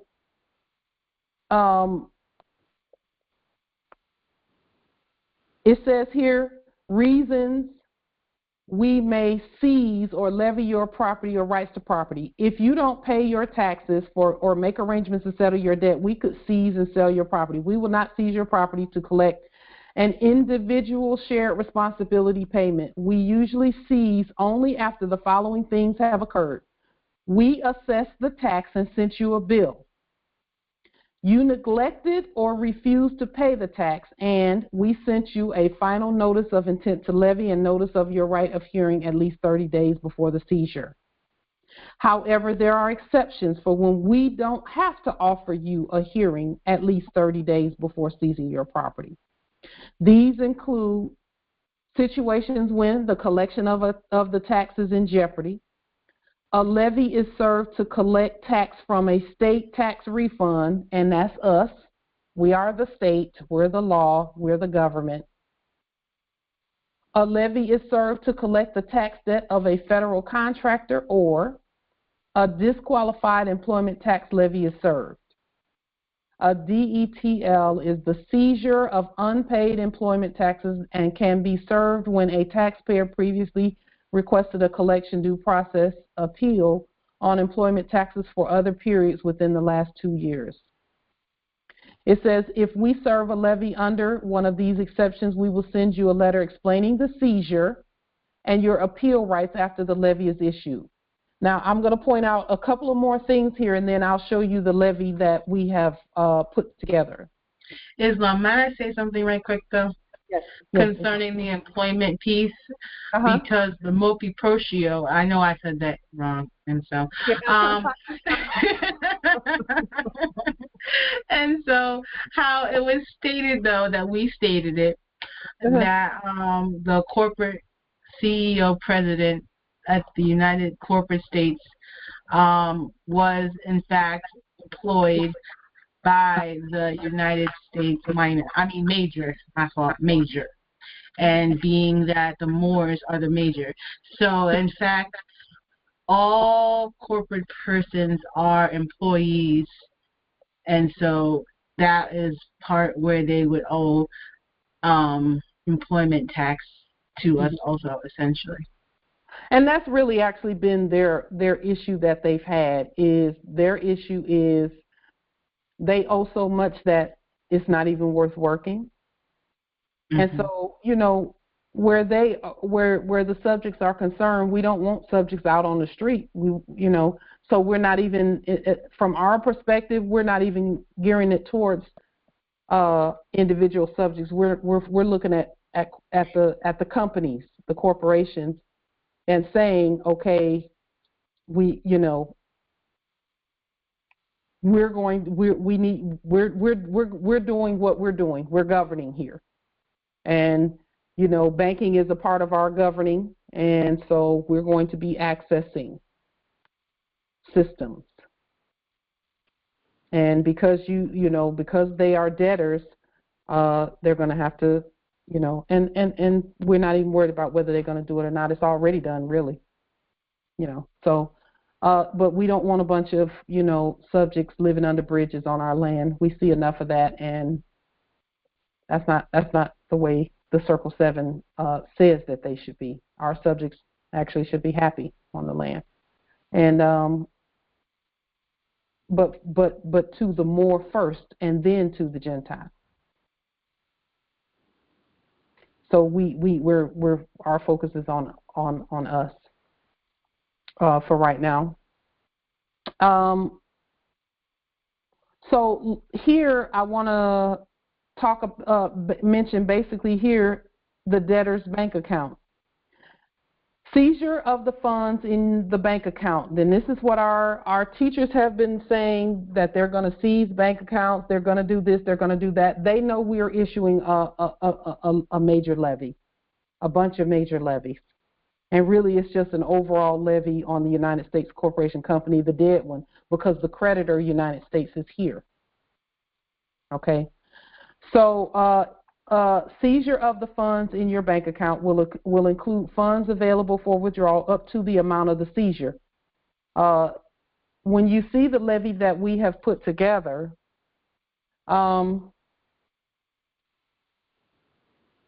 it will state something similar to this. It says, after the levy is issued, the bank will hold the available funds and give you 21 days to resolve any disputes about who, listen carefully, about who owns the bank account before sending the money.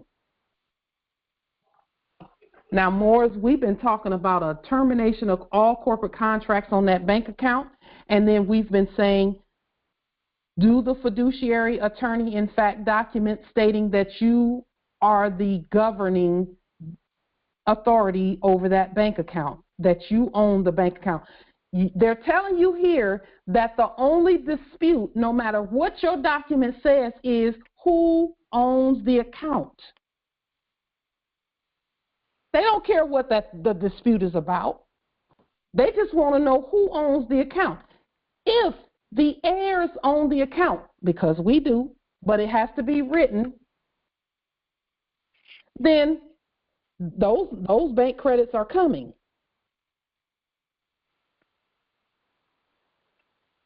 Period. They don't care what the dispute is about.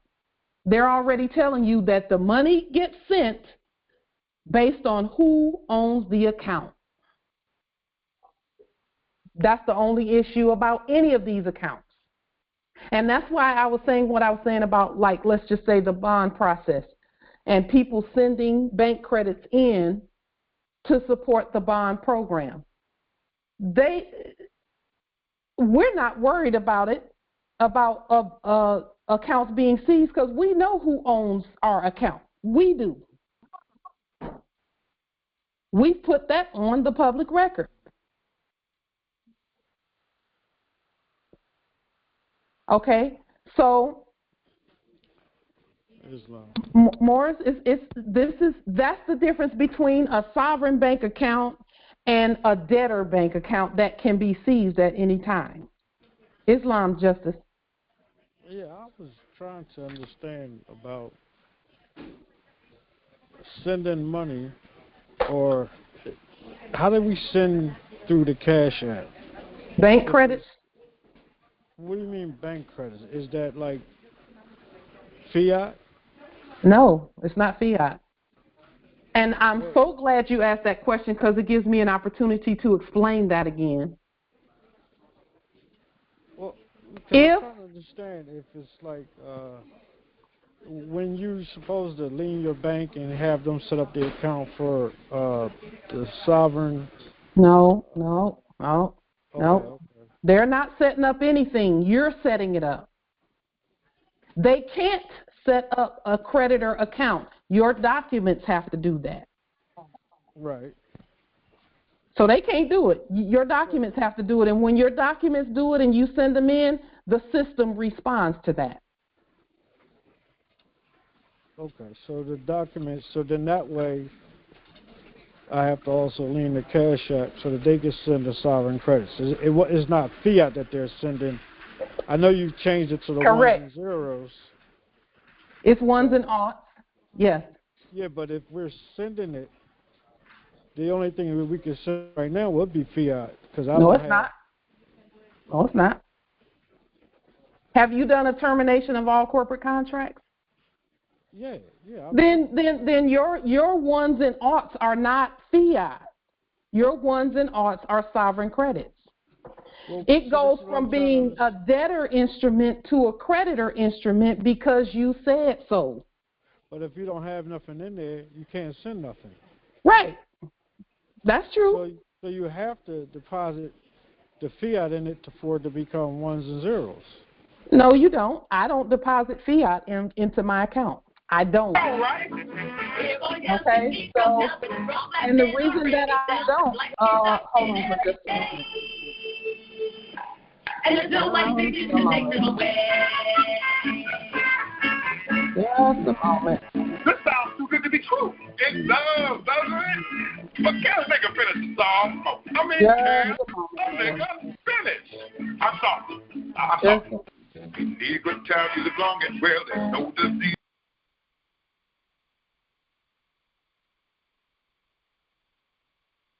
Okay. So I don't deposit fiat in my account. I did a termination of all corporate contracts on the account a long time ago. I liened the nom de guerre and the social. I also liened the VA medical center because I'm the VA. So I liened those pretending to be the VA. So now there's a system that's working. All of that stuff is automated. It's automated.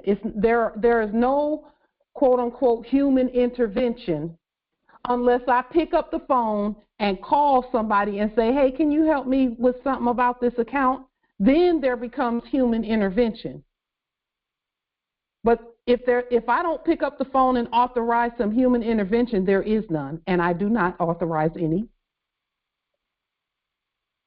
So the account just does what it does based on the documentation on it. So I don't ever have to go to an ATM. I don't have to go into a bank and do anything except deliver documents. And that's what we do.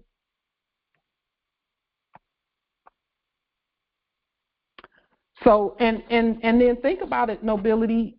People like who are high net worth individuals, and I'll use that terminology, they don't get out of their conveyance and go walk into a bank and do anything.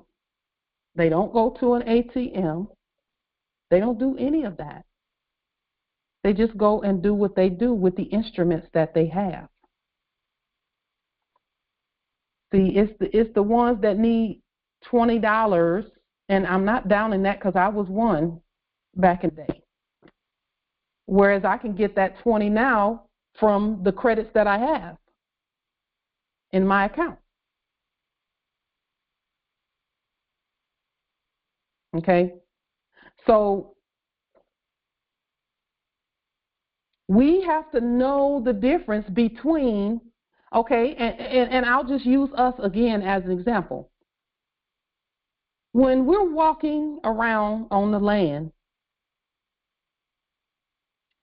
when we were in our sleep, people called us black and we thought that was right. We're awake now, we still look the same, but we're saying something different and we put something different on paper. Are we still black? No, we never were. But we just have to say it and write it and demonstrate it. That's how banking works. Say it, write it, and then demonstrate it. And it's our documentation that governs all of that. It's our word that governs everything. So if you don't have anything in an account, then you can't send anything. You don't have any sovereign credits in your account, then you can't send anything. You have to have sovereign credits in there to send something. And that's a bit of a, you know, that's a bit of a situational and stewardship issue.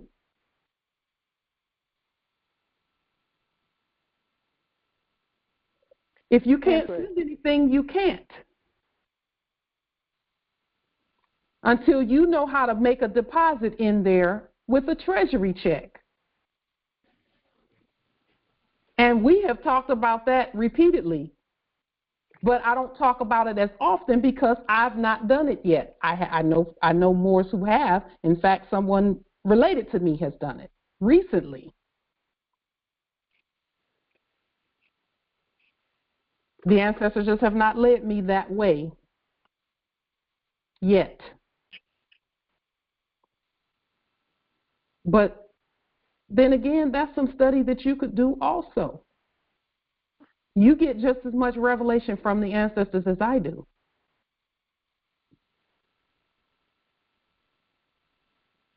But again, if you don't have any sovereign credits in there, you can't send anything.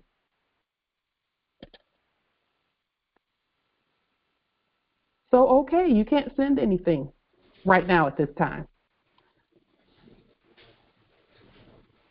Keep studying, keep demonstrating, and you will have something to send. Empress. Yes, Islam Empress. So that means then our sovereign credit becomes part of our bank account, but we have to know how to deposit it in there. Whatever you had coming in before when in your sleep, let's say you had a compensation, a pension coming in, a paycheck from a job, in our case, VA money, or fiat, or it was fiat in my sleep. Okay. I have that coming in, and I've been stewarding that. When I woke up, I put a documentation on the public record that says, I know that the ones that I thought was issuing that are not the VA. They are subjects. And it's a system. I'm the one who governs that tribution, that disbursement. Okay. Then it becomes sovereign credits. It's not a fiat situation anymore because we don't even issue fiat. Heirs cannot issue fiat. We're the creditors. There's no way we can issue fiat because everything we do comes from the land. It's backed by the land. Okay. So there's an element here that I'm going to address for clarity. There is an element here that I'm going to address for clarity because I think this will help clear things up a little bit.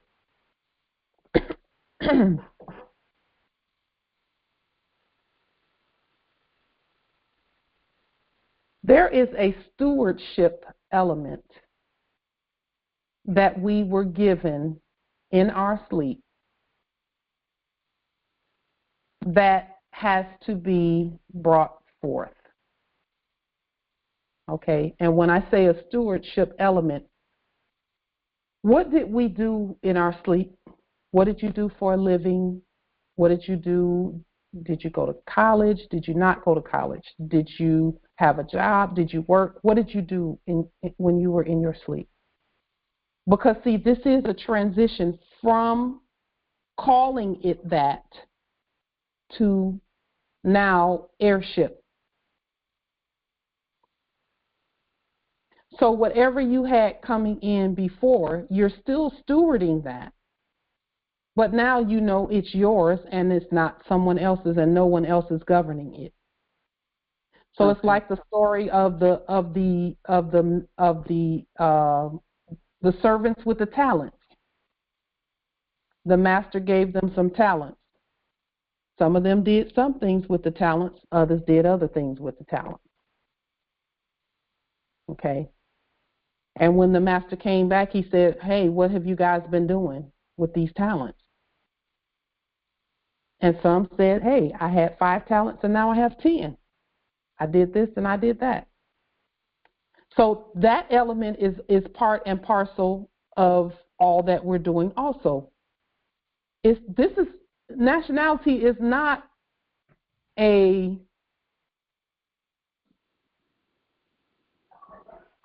I can't even say it's not a get-rich-quick scheme because we're already wealthy. We're already wealthy. Right. So knowing how to steward that is why we were in the first place. So we have to take a look at that part of this whole thing too, because see, some people put too much emphasis on that part. We don't put too much emphasis on that part because we already know everyone is wealthy. All of us are heirs. But that part is also there. That part is also there, you know. And now we have to, and that's why I said about 2, 3, 4 years ago, we started talking about, because there were Moors coming in who were waking up and realizing that they are the wealthiest heirs at earth, but they hadn't really done any management processes in their sleep.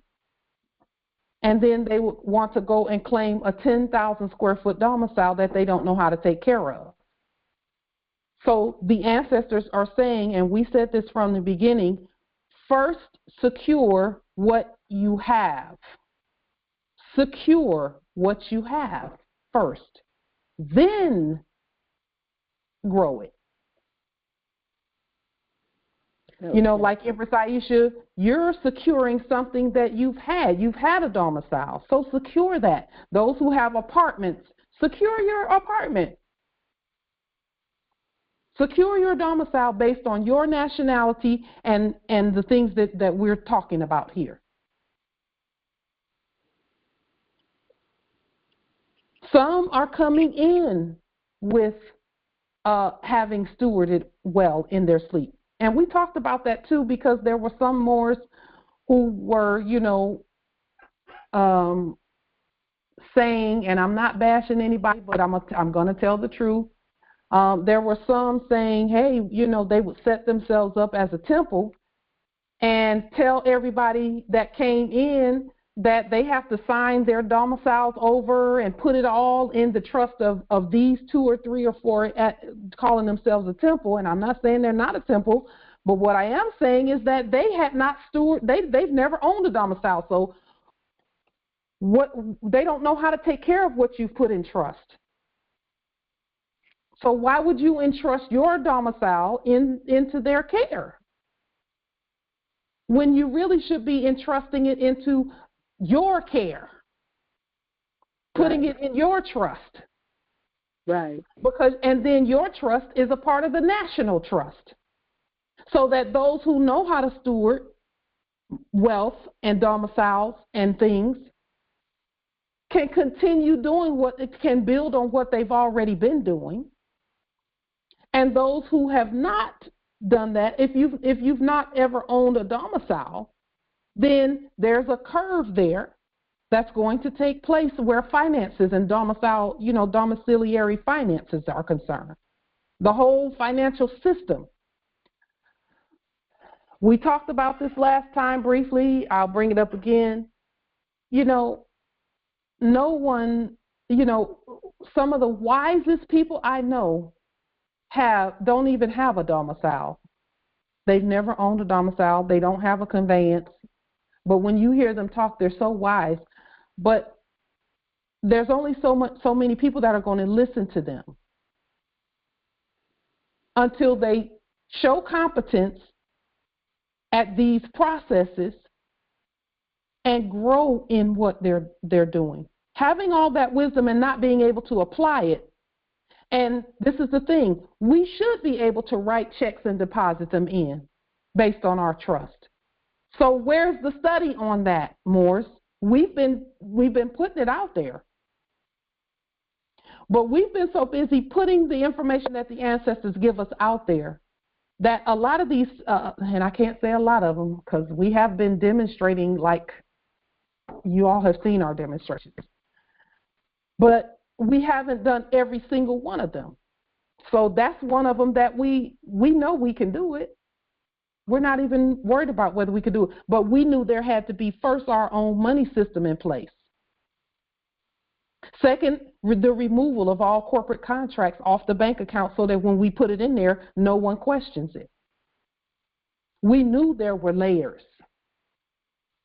So Justice Akil, there are layers to being able to draft a United States Treasury check and put it into an account. Islam. Noble Sharif is locked out. Islam. Okay. Islam. It's unlocked. Okay. So Islam. No, I was just agreeing with you. So the study on depositing checks into the bank, treasury checks, using the right money system.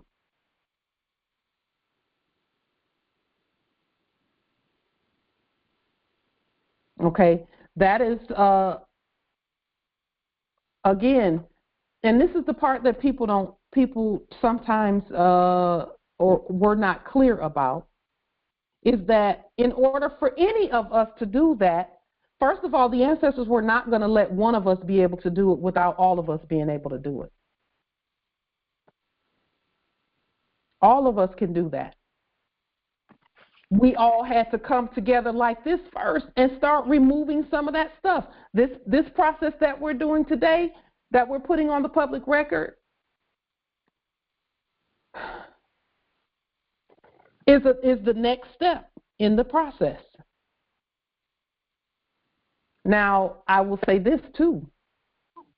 Levying a bank and taking possession of it is on the list. In fact, that was actually one of the first ones that we said in our minds, okay, let's first speak that out into the air and then do it. Okay. Yes, indeed. Is that our video, Justice Amos, that you put in the chat?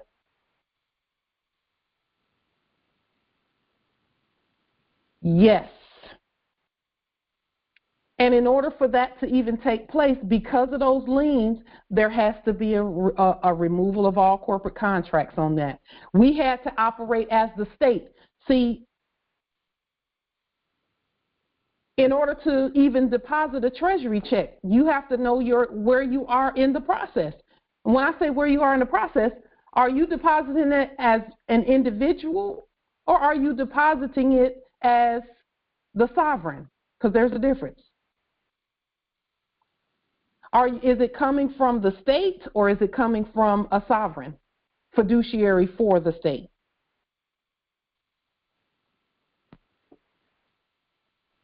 We talked about all of this. We have put everything out there, everything out there.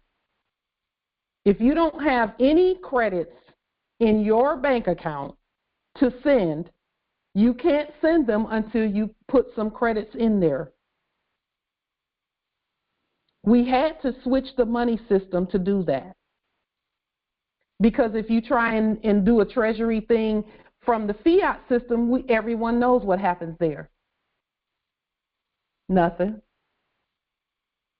Or somebody might be facing some charges from trying to take from a debtor treasury using creditor status.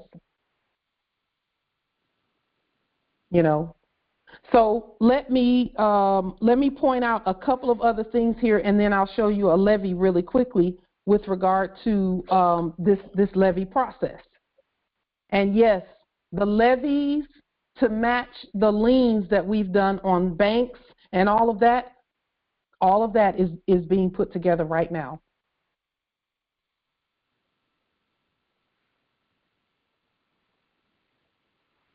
So here, let me show you a couple of other parts to this. Houses and property. Now, again, Justice Akil, if you look at this process right here, it's telling you about bank accounts and seizing bank accounts and doing things like that. But we have to do it together, and we have to do it the way that we're doing it, which is step by step. Now, it says here, the debtor's house, car, or other property. It says if we seize the debtor's house or other property, we will sell your interest in the property and apply the proceeds after the cost of the sale to your tax debt. Prior to selling the property, we will calculate a minimum bid price. We will also provide you with a calculation and give an opportunity to challenge the fair market value determination. So again, we will be doing court actions on all of this because we're the ones who have to do the calculations and all of that. And this right here is the process. If for Moors who want to get their domiciles back, you can use, this is yet another process that you can use to get your domicile back. You've already placed a lien on all the corpses and now do a levy. Again, we don't want their fiat, we want sovereign bank credits. See, the original banking system belonged to us. So those bank credits that we were looking at in the system were a hypothecated version of what's actually there. Okay.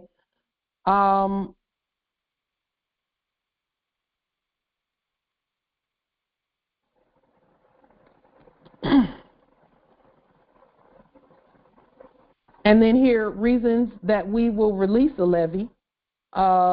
You paid the amount you owe. The period of collection ended prior to the levy being issued. It will help you pay your taxes, or you enter into an installment agreement that will not allow the levy to continue. So merchant card acceptance is part of an installment agreement. So when you're talking again about groceries, you can levy on grocery stores and all of that stuff too. And then do an installment agreement. Don't close the store down because other people need to use it.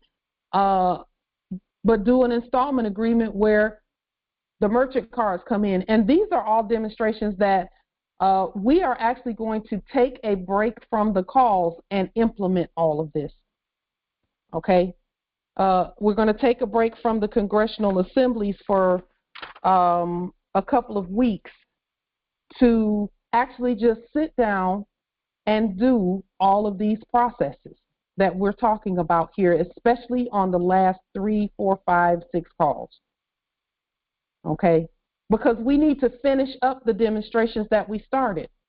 So now let me show you a tax levy that we have put together.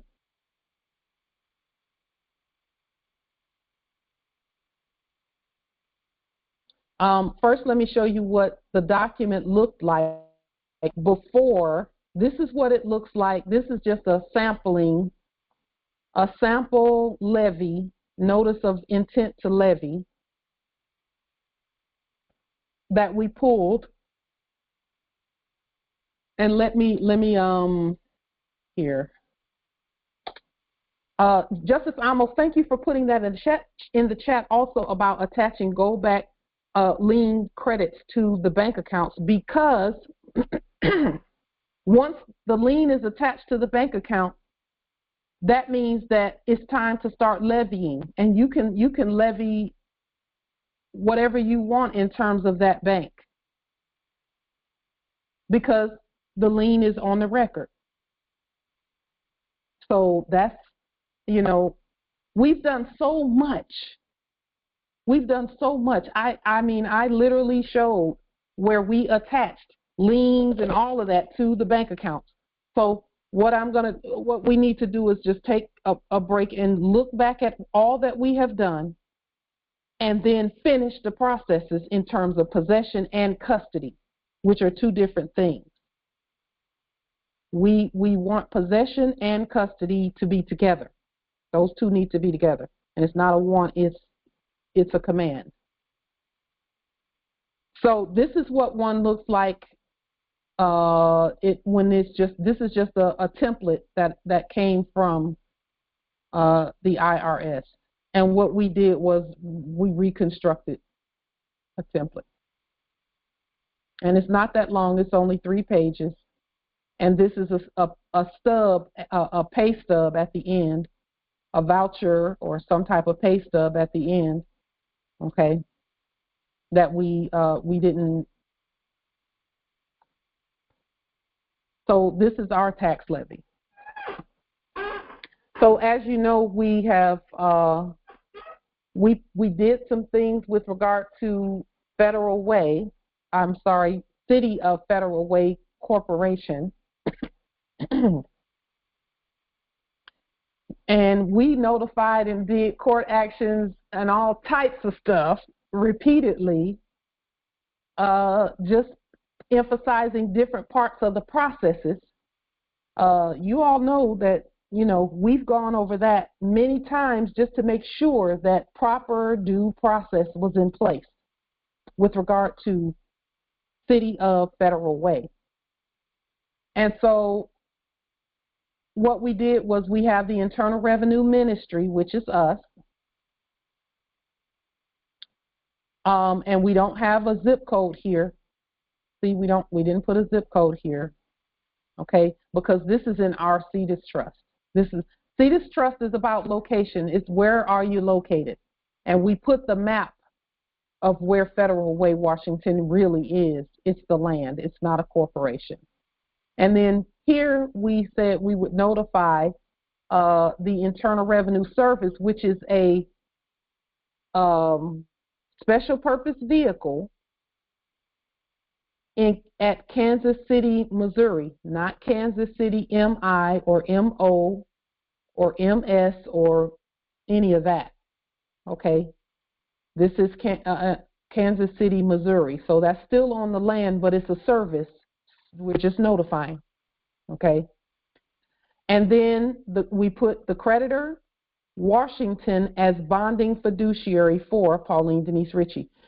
Washington is the land. And I'm actually, Pauline Denise Ritchie in Capitis Diminutio Minima is a state fiduciary where Washington is concerned. And the reason Washington is in this is because when you look back at the court actions that we did it as Washington versus City of Federal Way. And those custodian, previous, actually not, they were, at the time they were acting in court status, doing business as corpses. And so we did the liens and the court actions, and we awarded Pauline Denise Ritchie $100 million. But Washington and a fiduciary for Washington has to accept that, because in all caps, any word in all caps, even as from the creditor state, is a minor and cannot accept anything for themselves. A competent fiduciary has to do that. And when it says Washington here, it's still talking about us, because we're the fiduciaries for the state. And then the debtor, taxpayer, is here, City of Federal Way, and all agents, principals, heirs, assigns, and any derivatives thereof. Notice for immediate tax levy seizure. It says, as of December 7, 2022, we have not received your overdue tax after sending several notices to you. Because you have not paid your balance, which is past due, we have levied your property and your rights to property. And again, they don't own any property, but they were claiming some property. So we're taking their claim away. And we could probably update that to say we have levied. Well, no, because the reason I said we've levied you and seized your property is because on paper they were claiming it. Although this doesn't say that they own it, it doesn't say that they're the heirs to it. Okay. It says each year more than 8 out of 10 taxpayers pay their taxes. You are part of a minority that has not fulfilled that duty. And we took this language straight from the one from this one, because that's what they stated here. But we changed it up just a little bit to suit our case. Amount past due, 100 million United States dollars. And here we can just put lawful.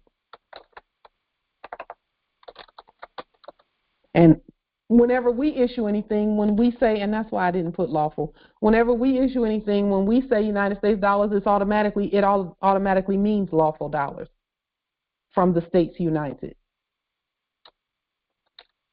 And this should actually be lowercase. And United States dollars, Moorish sovereign dollarium is our national currency and is interchangeable with lawful gold United States dollars.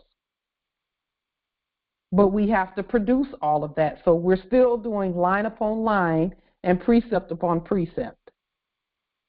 Final judgment was issued on June 2nd, 2022 at 4:30 p.m. Pacific time, which was the time of the last court action. So we've given plenty of time for them to make payment arrangements, to try and pay, or do something, come up with some lawful money somewhere or something. So it says you shall immediately do the following actions. Gather the following information, your taxpayer ID number, which we assigned up here. We just looked at the federal EIN, and we saw it online. So what did we do? We just capitalized it and put it and put it under our jurisdiction. And again, we didn't put theirs under our jurisdiction because that's their creation. We created our own, and it happens to be the same number sequence. Okay. All tax year information, your filing status, address, your bank routing number, because we're just going to capitalize all of this. Your bank account number. Route your payment directly to the United States Treasury account, and we put in some information here. If you do not make the entire payment immediately, you shall pay as much as is available by submitting all banking credits from all accounts to the Internal Revenue Ministry as stated above. If you are paying by check or money order, make your check payable to the United States Treasury. Write your taxpayer federal identification number as referenced above on your payment. Mail your check or money order with the payment voucher below. And if they were to even do a check or money order, again, we're stating we don't ever accept fiat. We only accept lawful money. So whenever we're even sending anything like this, just because it's coming from us, it has to be lawful money. And in fact, we really shouldn't even accept their paper now that I think about it. So I'm going to take this part out.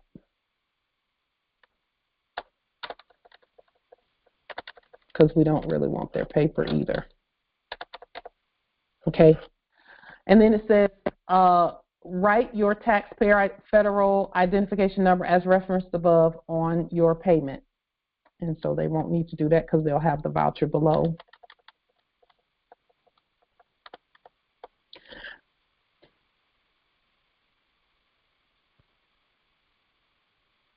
And we'll here just say reference the payment voucher below.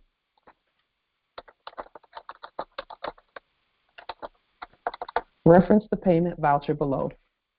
And then it says you shall permanently vacate or vacant all property to include the property located at 33325 8th Avenue South, Federal Way, Washington. And again, this is Washington spelled out, and it does not have a zip code. The property, if that means it's on the land, the property at 33325 8th Avenue South, Federal Way, Washington, shall be made fully accessible to the possessing custodian at the mailing location stated above for the Internal Revenue Ministry immediately. So when we were doing our liens, we were stating about putting keys where they need to be and access and all of that. And here we are with the levy saying, okay, this is the culmination of that. And then down here is the payment voucher. Okay, and this payment voucher is not complete. I still had some other things that I was going to put on it. Okay, but again, our IRS emblem is blue. It's not black. Theirs is black. This is theirs. Ours is not black. It's blue. So there. Are there any questions about this immediate tax levy seizure? And we're just going to put it on the public record, and we're actually putting this on the public record right here, right now, today. And you know, first and foremost, again, we are not at war. We are at peace, period. But we are definitely going to state the law. Islam, I have a question. So referring to the here we go. The receipt part at the bottom. What else information Islam? would you? Can you hear me? The receipt part at the bottom. What piece of information would you add? You said you needed to add. I have a tremendous echo. I know.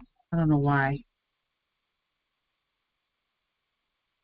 Yeah, this is what their sample looked like. So I was just going to do some variation of this information.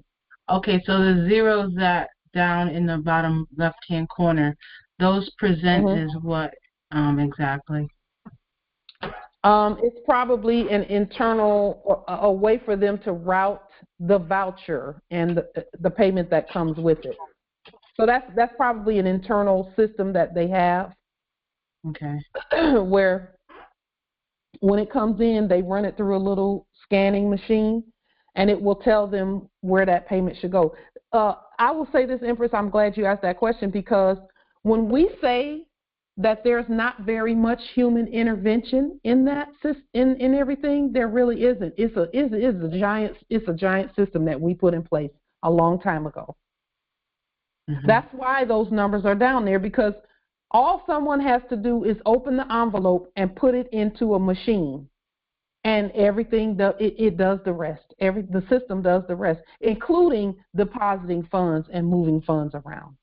So, would the account of the sovereign account go down there, possibly? You can put it down there if you choose to. Again, we put the account number into the document. We put it in here in the notes here. But it will definitely go here. It will definitely go here on this somewhere. So that so that reference is properly made. But they're going to be sending that to us. They're going to be sending that to us. Or will we? So they being us, we're sending it to us because we're the progenitors of all the processes. So it would be us sending it to us. Then the point, right? No. It'll be the debtors. It'll be the debtor system sending it to the creditor system. Oh, okay. All right. But I see what you're saying about us sending it to us. We're essentially seizing it. We're seizing bank credit. And we're just telling the system where to put them. When we use numbers, routing numbers, that's why numbers are so important to the Moors, because there was no human intervention in our systems. None. We would just send things, put them on the public record, and the public record did the accounting. Algorithms.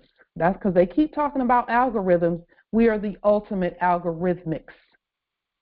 Yes, it's called sacred geometry. Yes, and sacred mathematics. Yes. So, when the numbers are put on there, the system is going to do what it's meant to do. You just got to get the paperwork in order. Yep, that's it. And we're doing that right now. And then, at these places like Kansas City, Missouri,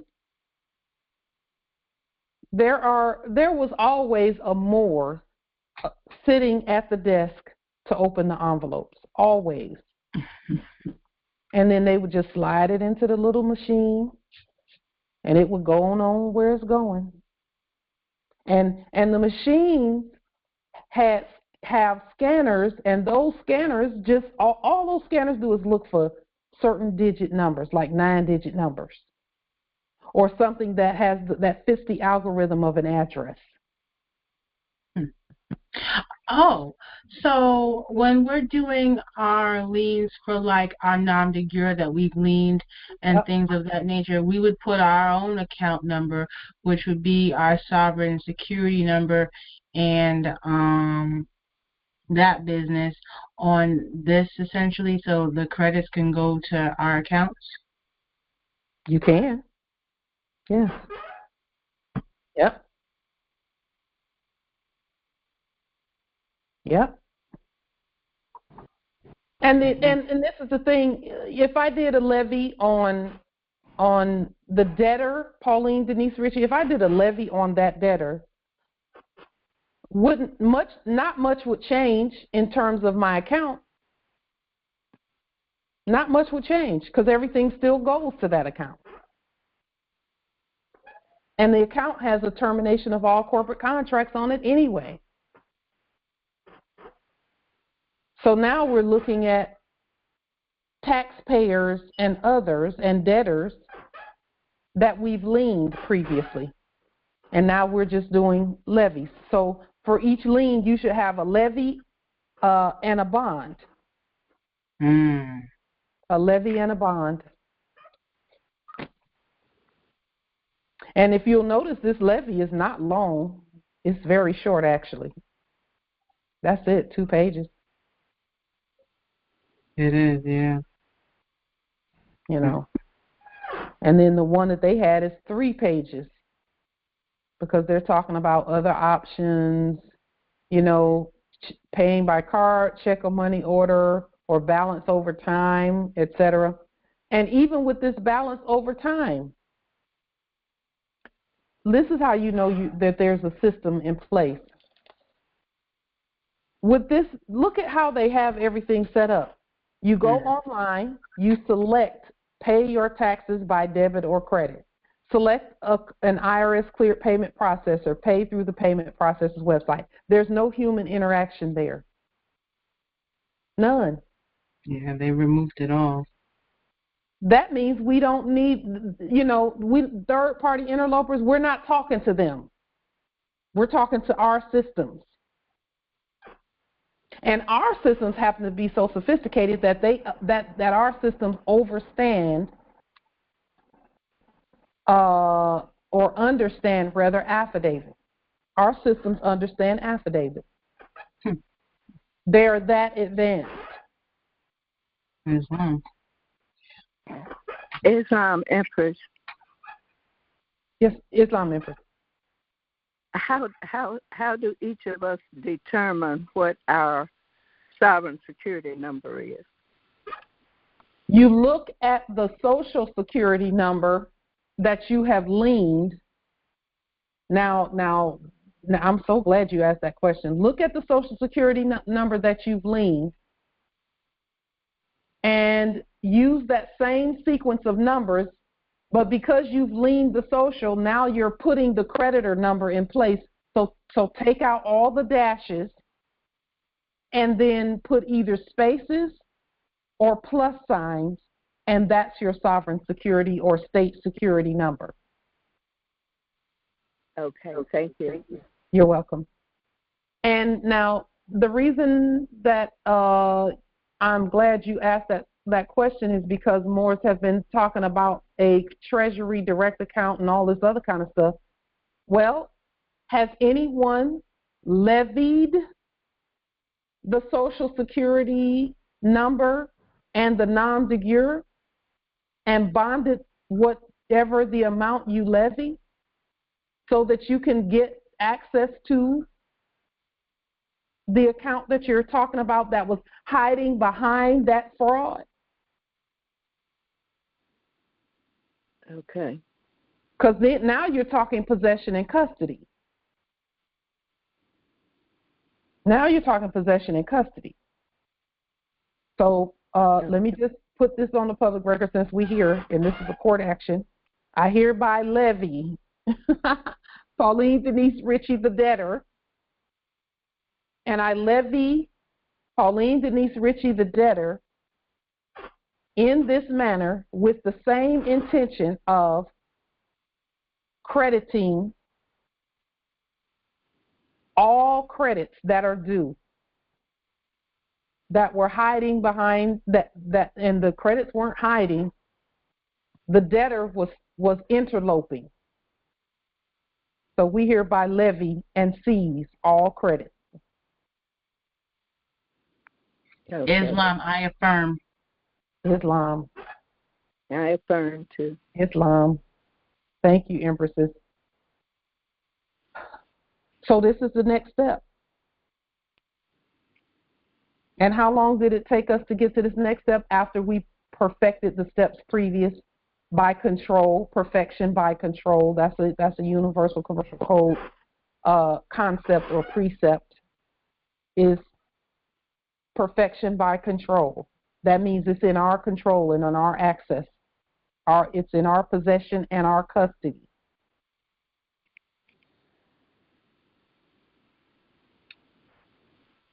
So, with that being said, this is our presentment.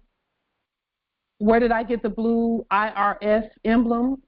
I'm so glad you asked. What I did with that emblem, and I'll show you how I did it right here. Up here at the top, so whenever I open this one, this one right here, this fraudulent one, all I did was magnify that. Wait a minute, where did it go? Hold on, let me go back to that. Just a minute.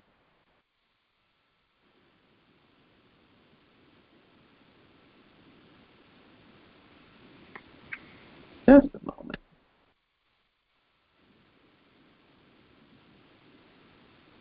I'll find it. See that thing jump off the page real quick. Okay. Hold on, let me get back to that. Islam, while you do that, I personally did mine, and I just Googled it, and they have blue options and they have black options, and you can copy and paste. I didn't do it that way because you know, I was just doing it by my own hand instead of copying, because you cannot copy and paste on my computer. You cannot copy and paste like those, like if I was to use the snipping tool to like, this is the one I created. If I was to use this and try and copy and paste this onto this page, it would not do it. So what I did was I opened this one up and I used these tools that are on here.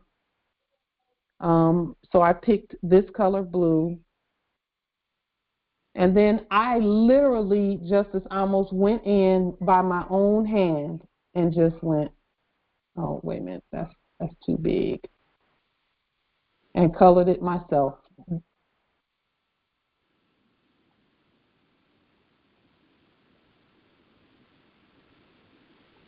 That's huge too.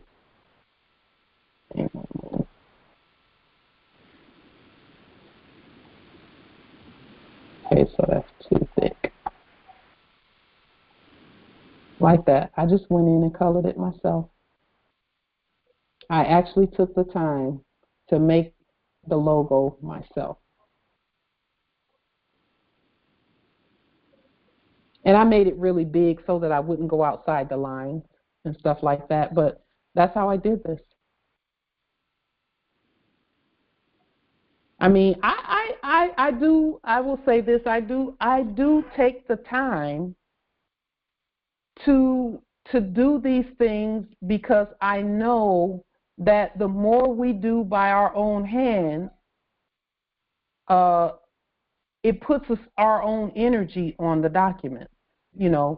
Some people know quicker ways to do it. Okay, that's good. Do it the quicker way. If you can copy and paste the blue one on there, do so. I could not do it, so I did it the way that I normally do, is when I'm making something my own, and then sometimes I will even add an extra something to the logo. I'll put a little code in the logo, or I'll put a little something in there, to make mine look different.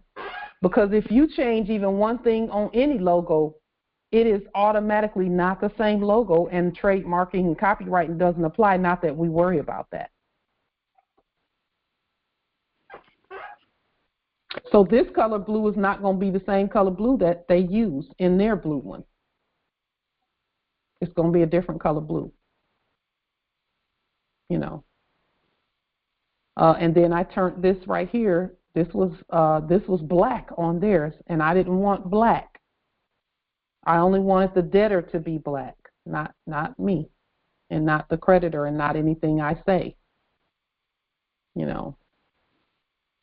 So everything else was the color that I wanted it to be. And because we're doing Admiralty, I chose blue. Empress, since you mentioned Admiralty Court, I've had some questions about equity court. Does equity move along with the creditor? Yes, absolutely. And in fact, we're the only court of equity on the land, or court for equity on the land. That's what I thought. Thank you. Islam. Yep. Whenever people would try and elevate something to what they thought was the Supreme Court, they were hoping for equity, equitable distribution of whatever. and it didn't happen, because they're not real. We're the real equitable court. And at any time, our court can go from being equitable court to it's always equitable, but it can go from admiralty law to common law in 2 seconds flat, and still be lawful. We can switch up. You can also put those writs more than one on one process. Yes. Yeah. Okay. Yeah. And see this this document right here that's on the screen would not go to them by itself. There would be the court orders that we've done previously on our letterhead would go with it. Okay. Okay. So we wouldn't levy by itself. We would levy sending all the proper documentation that we've done previously, which is probably a 5-inch stack of documents, and and then we would just put it all together and put it on a public record, and that's what we're going to do. All of our court actions, because I think we've done a total of about 3 or 4 court actions regarding quote unquote city of Fairway at different times, Okay. And so now we're going to go ahead and move to the levy piece, and we hereby place this levy on the public record today. Islam, it is the law. So are there any other questions, comments? Do we autograph or put anything on the back of our bonds? Can anyone answer that question for Empress Rosetta? She says, do we autograph or put anything on the back of our bonds?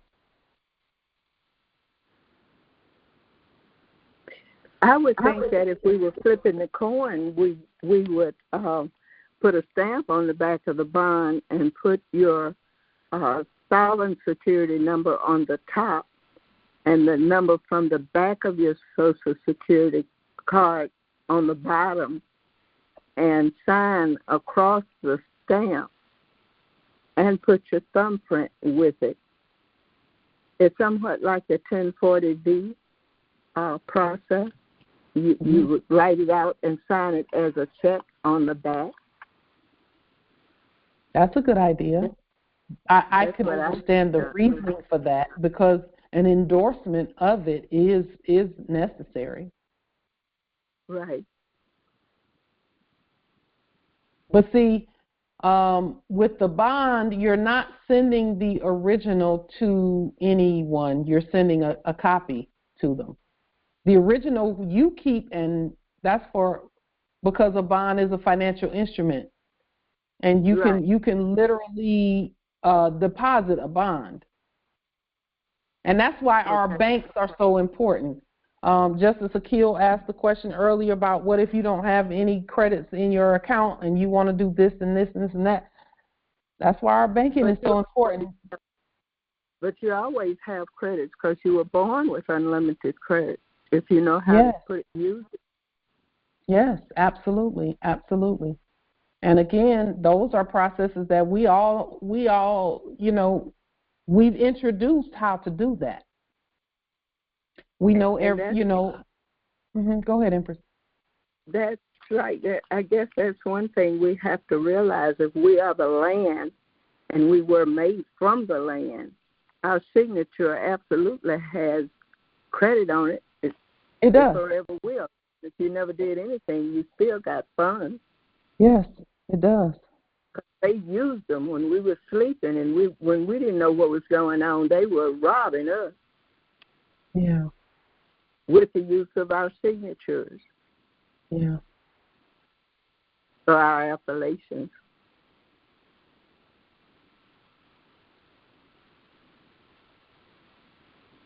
So I think that what we've been doing is what we should be doing.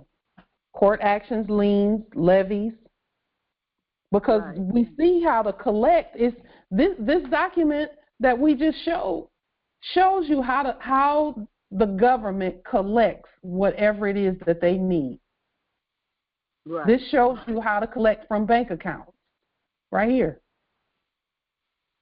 Okay. You know.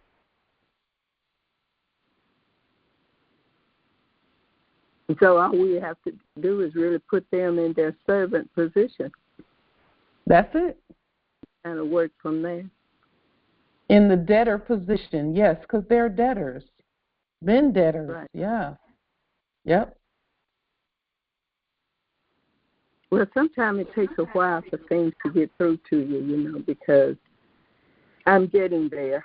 I knew that I was the creditor, but I hadn't learned how to fully take control of being the creditor. Mhm.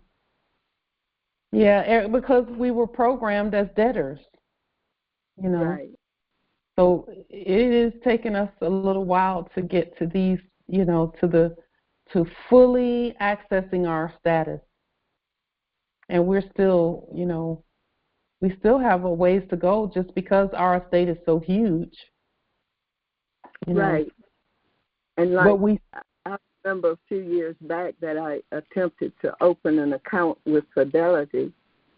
And some of the information really went over my head because when I went in, they filled out the application for me, but because I wasn't paying close attention, there were some steps that I missed in order to activate the account. So, and I really kind of just like found that out a couple of weeks ago when I got frustrated and went back and picked up the papers and went through them with a fine-tooth comb. Mhm. Did you see what you missed in there, Empress, when they did that? I did. I didn't make the proper deposits, and I didn't have my trust together the way I should have. Mhm. Now you see, that's what I'm saying. When other people do things, they're gonna put it in their favor, and they, you know, that's why we're doing what we're doing. And yes, it takes longer to do it. Okay. But we still need to do it. We still need to reconstruct everything. Okay.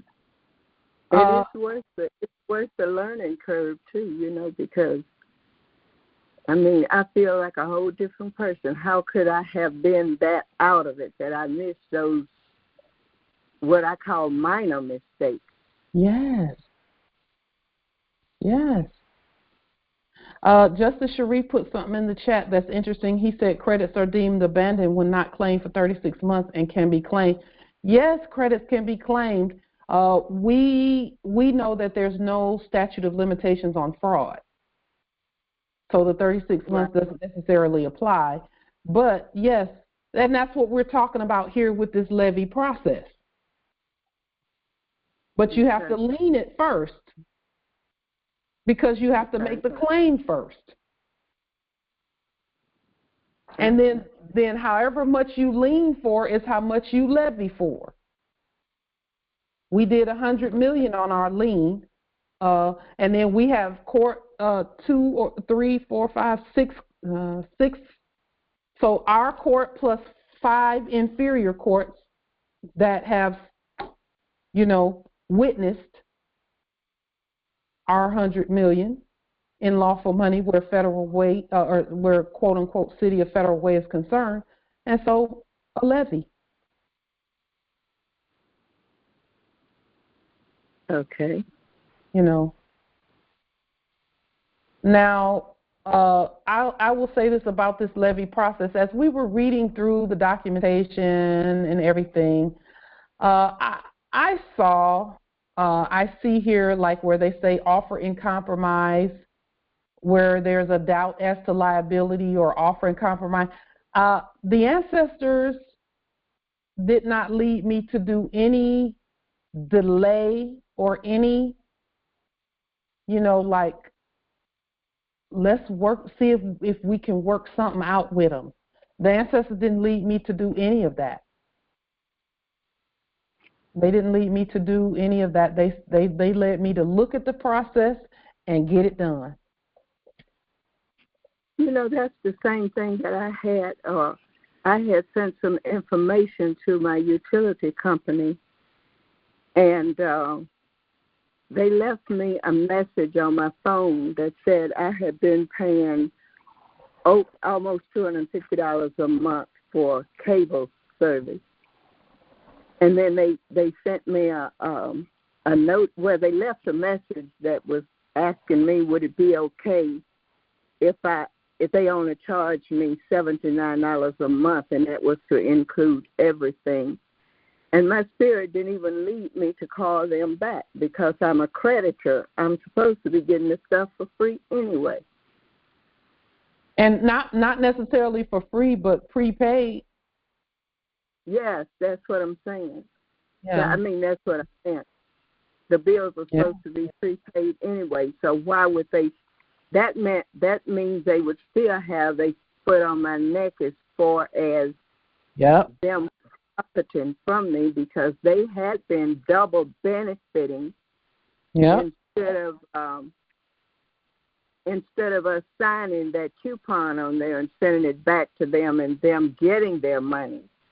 They had us paying them, plus they were going in our account, getting another payment. That's called fraud. Yeah, it is. It is. It's time for us to use our own money system to do the things we need to do. It's time. Right. So I'm just kind of like sit still on it, till I get my liens and stuff in place so it can do what it's supposed to do. Where utilities are concerned, they can be levied too. That's possession and custody of utilities. Okay. So I will say this, and I've been so hesitant to say that for a while, but I see where it's necessary, especially with this latest process. But we have to vote on it.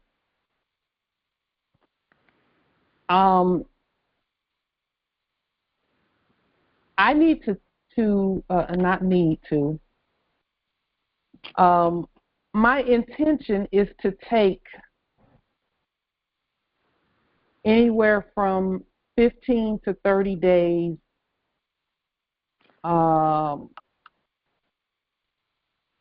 away from the Congressional assemblies, 15 to 30 days away from the Congressional assemblies to catch up on documentation and paperwork.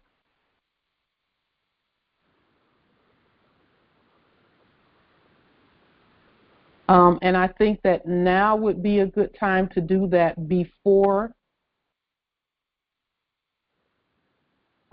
January, because of everything that happens in January for us. And it probably won't be 30 days, but maybe until the end of December. Because right now, so that will really only be 2 weeks. And then coming back January, let me just take a look. But we have to vote on it. I can't just go and us not vote on it. Yeah. What this says is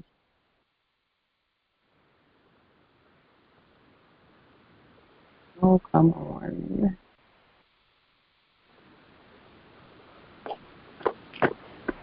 This calendar does not want to pop up on the screen. Okay. So could we take a vote on adjourning until the 1st of January?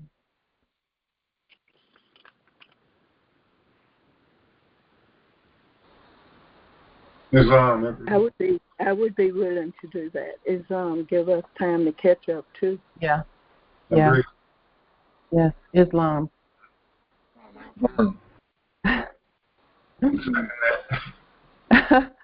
Say it again, nobody. Say it again, nobody. I second that vote. Islam. I affirm also. Islam. Islam. Islam. Islam. Islam, I affirm. Islam. Islam, Angelica Yvette Dobbs Bay, I affirm. Islam. Islam, I affirm. Islam. Islam, I affirm. Islam. Islam, I affirm. Islam, I affirm. Islam.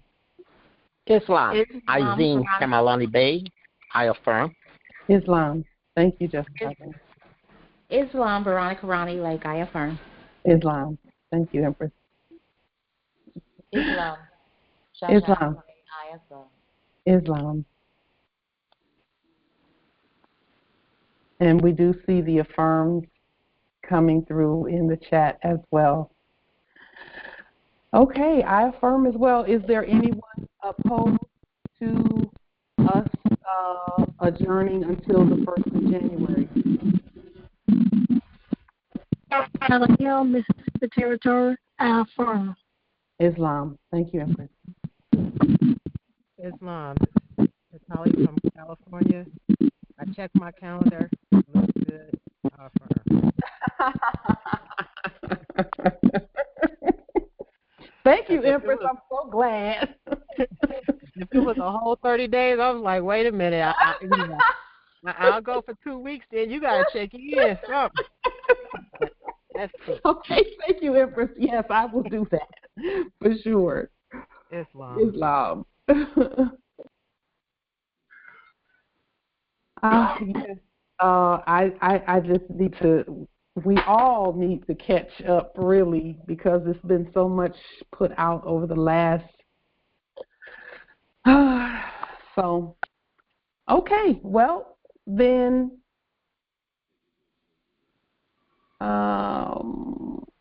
We will adjourn here until the 1st of January. And please don't forget our 40-day fast. It starts on winter solstice. We are having that take place where we're eating no land animals from December 21st to the end of January 30. So January 31st. So for 40 days, no land animals, just to come back onto the land softly but firmly and peacefully, so that we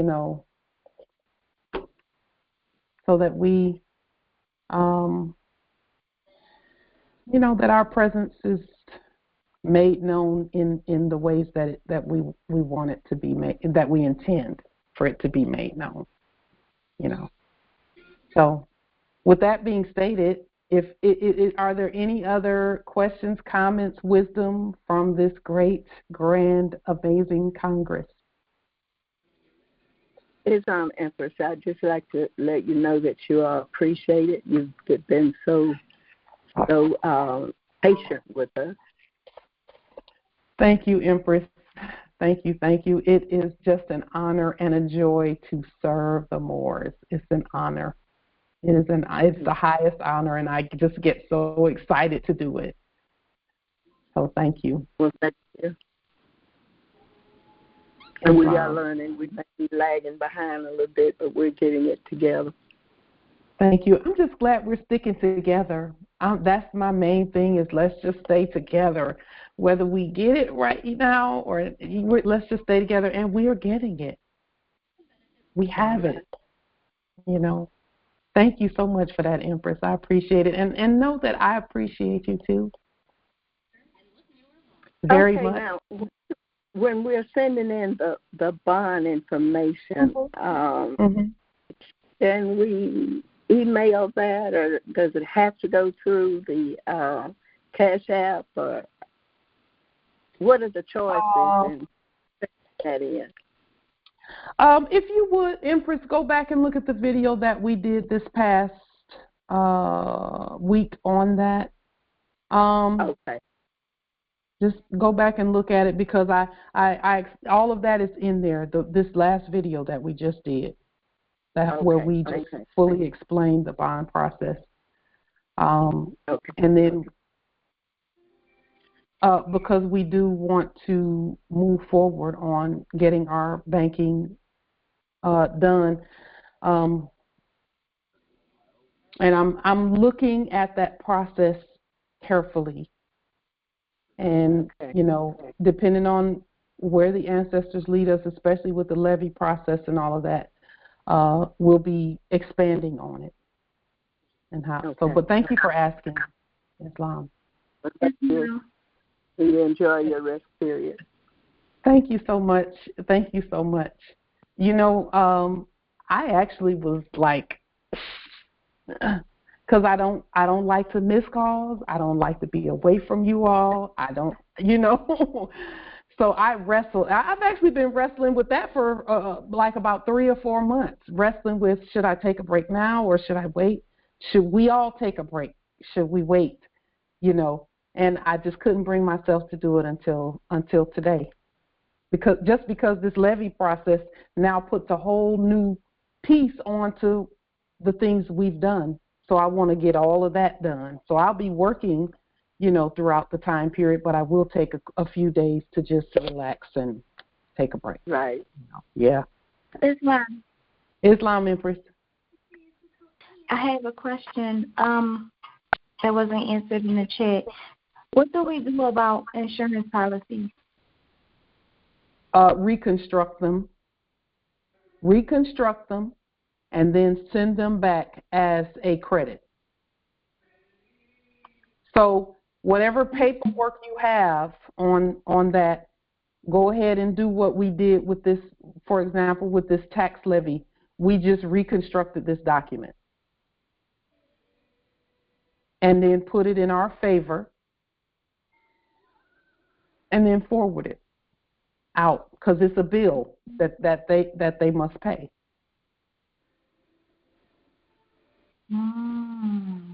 Okay. Yes. Now, we have been stating for the longest time that, hey, aren't they supposed to be paying taxes to the Moors? The answer to that is yes. But we had to implement a lawful system for them to do that. And now all we're doing is putting the finishing touches on our tax system so that, you know, our tax system and our banking system, so that they have a way to do what needs to be done. Okay? Okay, I understand. So I would just take the original contract and just reconstruct that contract and send it back to them. Yep. Yes. And as you're going through the wording, Empress, just make sure, and you take the superior position. You're the company, you're the government, you're the law, you're the CEO, you're all of that. You're law enforcement, you're all of that. You're the law. So make sure that as you're reconstructing your documents and you're looking at the language, that you put that position out there. Yeah. Follow you. Okay. Islam. All right. Thank you so much. And Islam, Justice Darius put something in the chat about arrest warrant. You know, you can reconstruct an arrest warrant too and turn it right back on. Because, see, for example, I am Federal Way and I am Washington. Okay? Or we all are. Okay? Whatever territory you're at, you're the land there. And so if, quote unquote, City of Federal Way or whoever, whatever fake courts is sending things out, all we do is just reconstruct what's sent and send it back, saying, no, that's for you, not us. We're the law. We're the government. You know. Yeah. Justice Darius, you're saying that you all have been sending out arrest warrants? Is that what you're? Oh, beautiful, beautiful. Yes, yes, Islam. That should be happening. I am just, you know, listen, Moors, there's so many Moors demonstrating that it is just amazing. See, they try and make it look like it's just a few of us demonstrating. It's Moors demonstrating everywhere. And they're all at different places on the timeline. Some are sending out arrest warrants. Some are, you know, we're collecting taxes. Let's go. Let's get it. Let's get it. This government, let's keep governing. It's all about the state and the government, which is us, the law, the courts, period. So with that being said, we will adjourn here until January 1st. Peace and grand rising to the sovereign, original, indigenous, natural, divine heirs. Islam. Peace. Islam. Peace and grand rising. Islam. Peace and love. Islam. Peace and love, grand rising. Wow. Empress Light, have a blessed Thank you. Thank you, Justice Akil. Appreciate it. No doubt. Hopefully I'll be inside next year.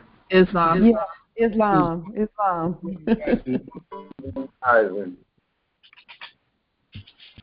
Islam. Malambo yeso. Matando. Maminga, Izola. Oh my I'm messing up my greeting.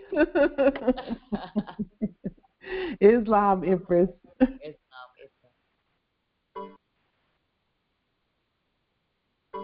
Thank you, Empress D. Michelle.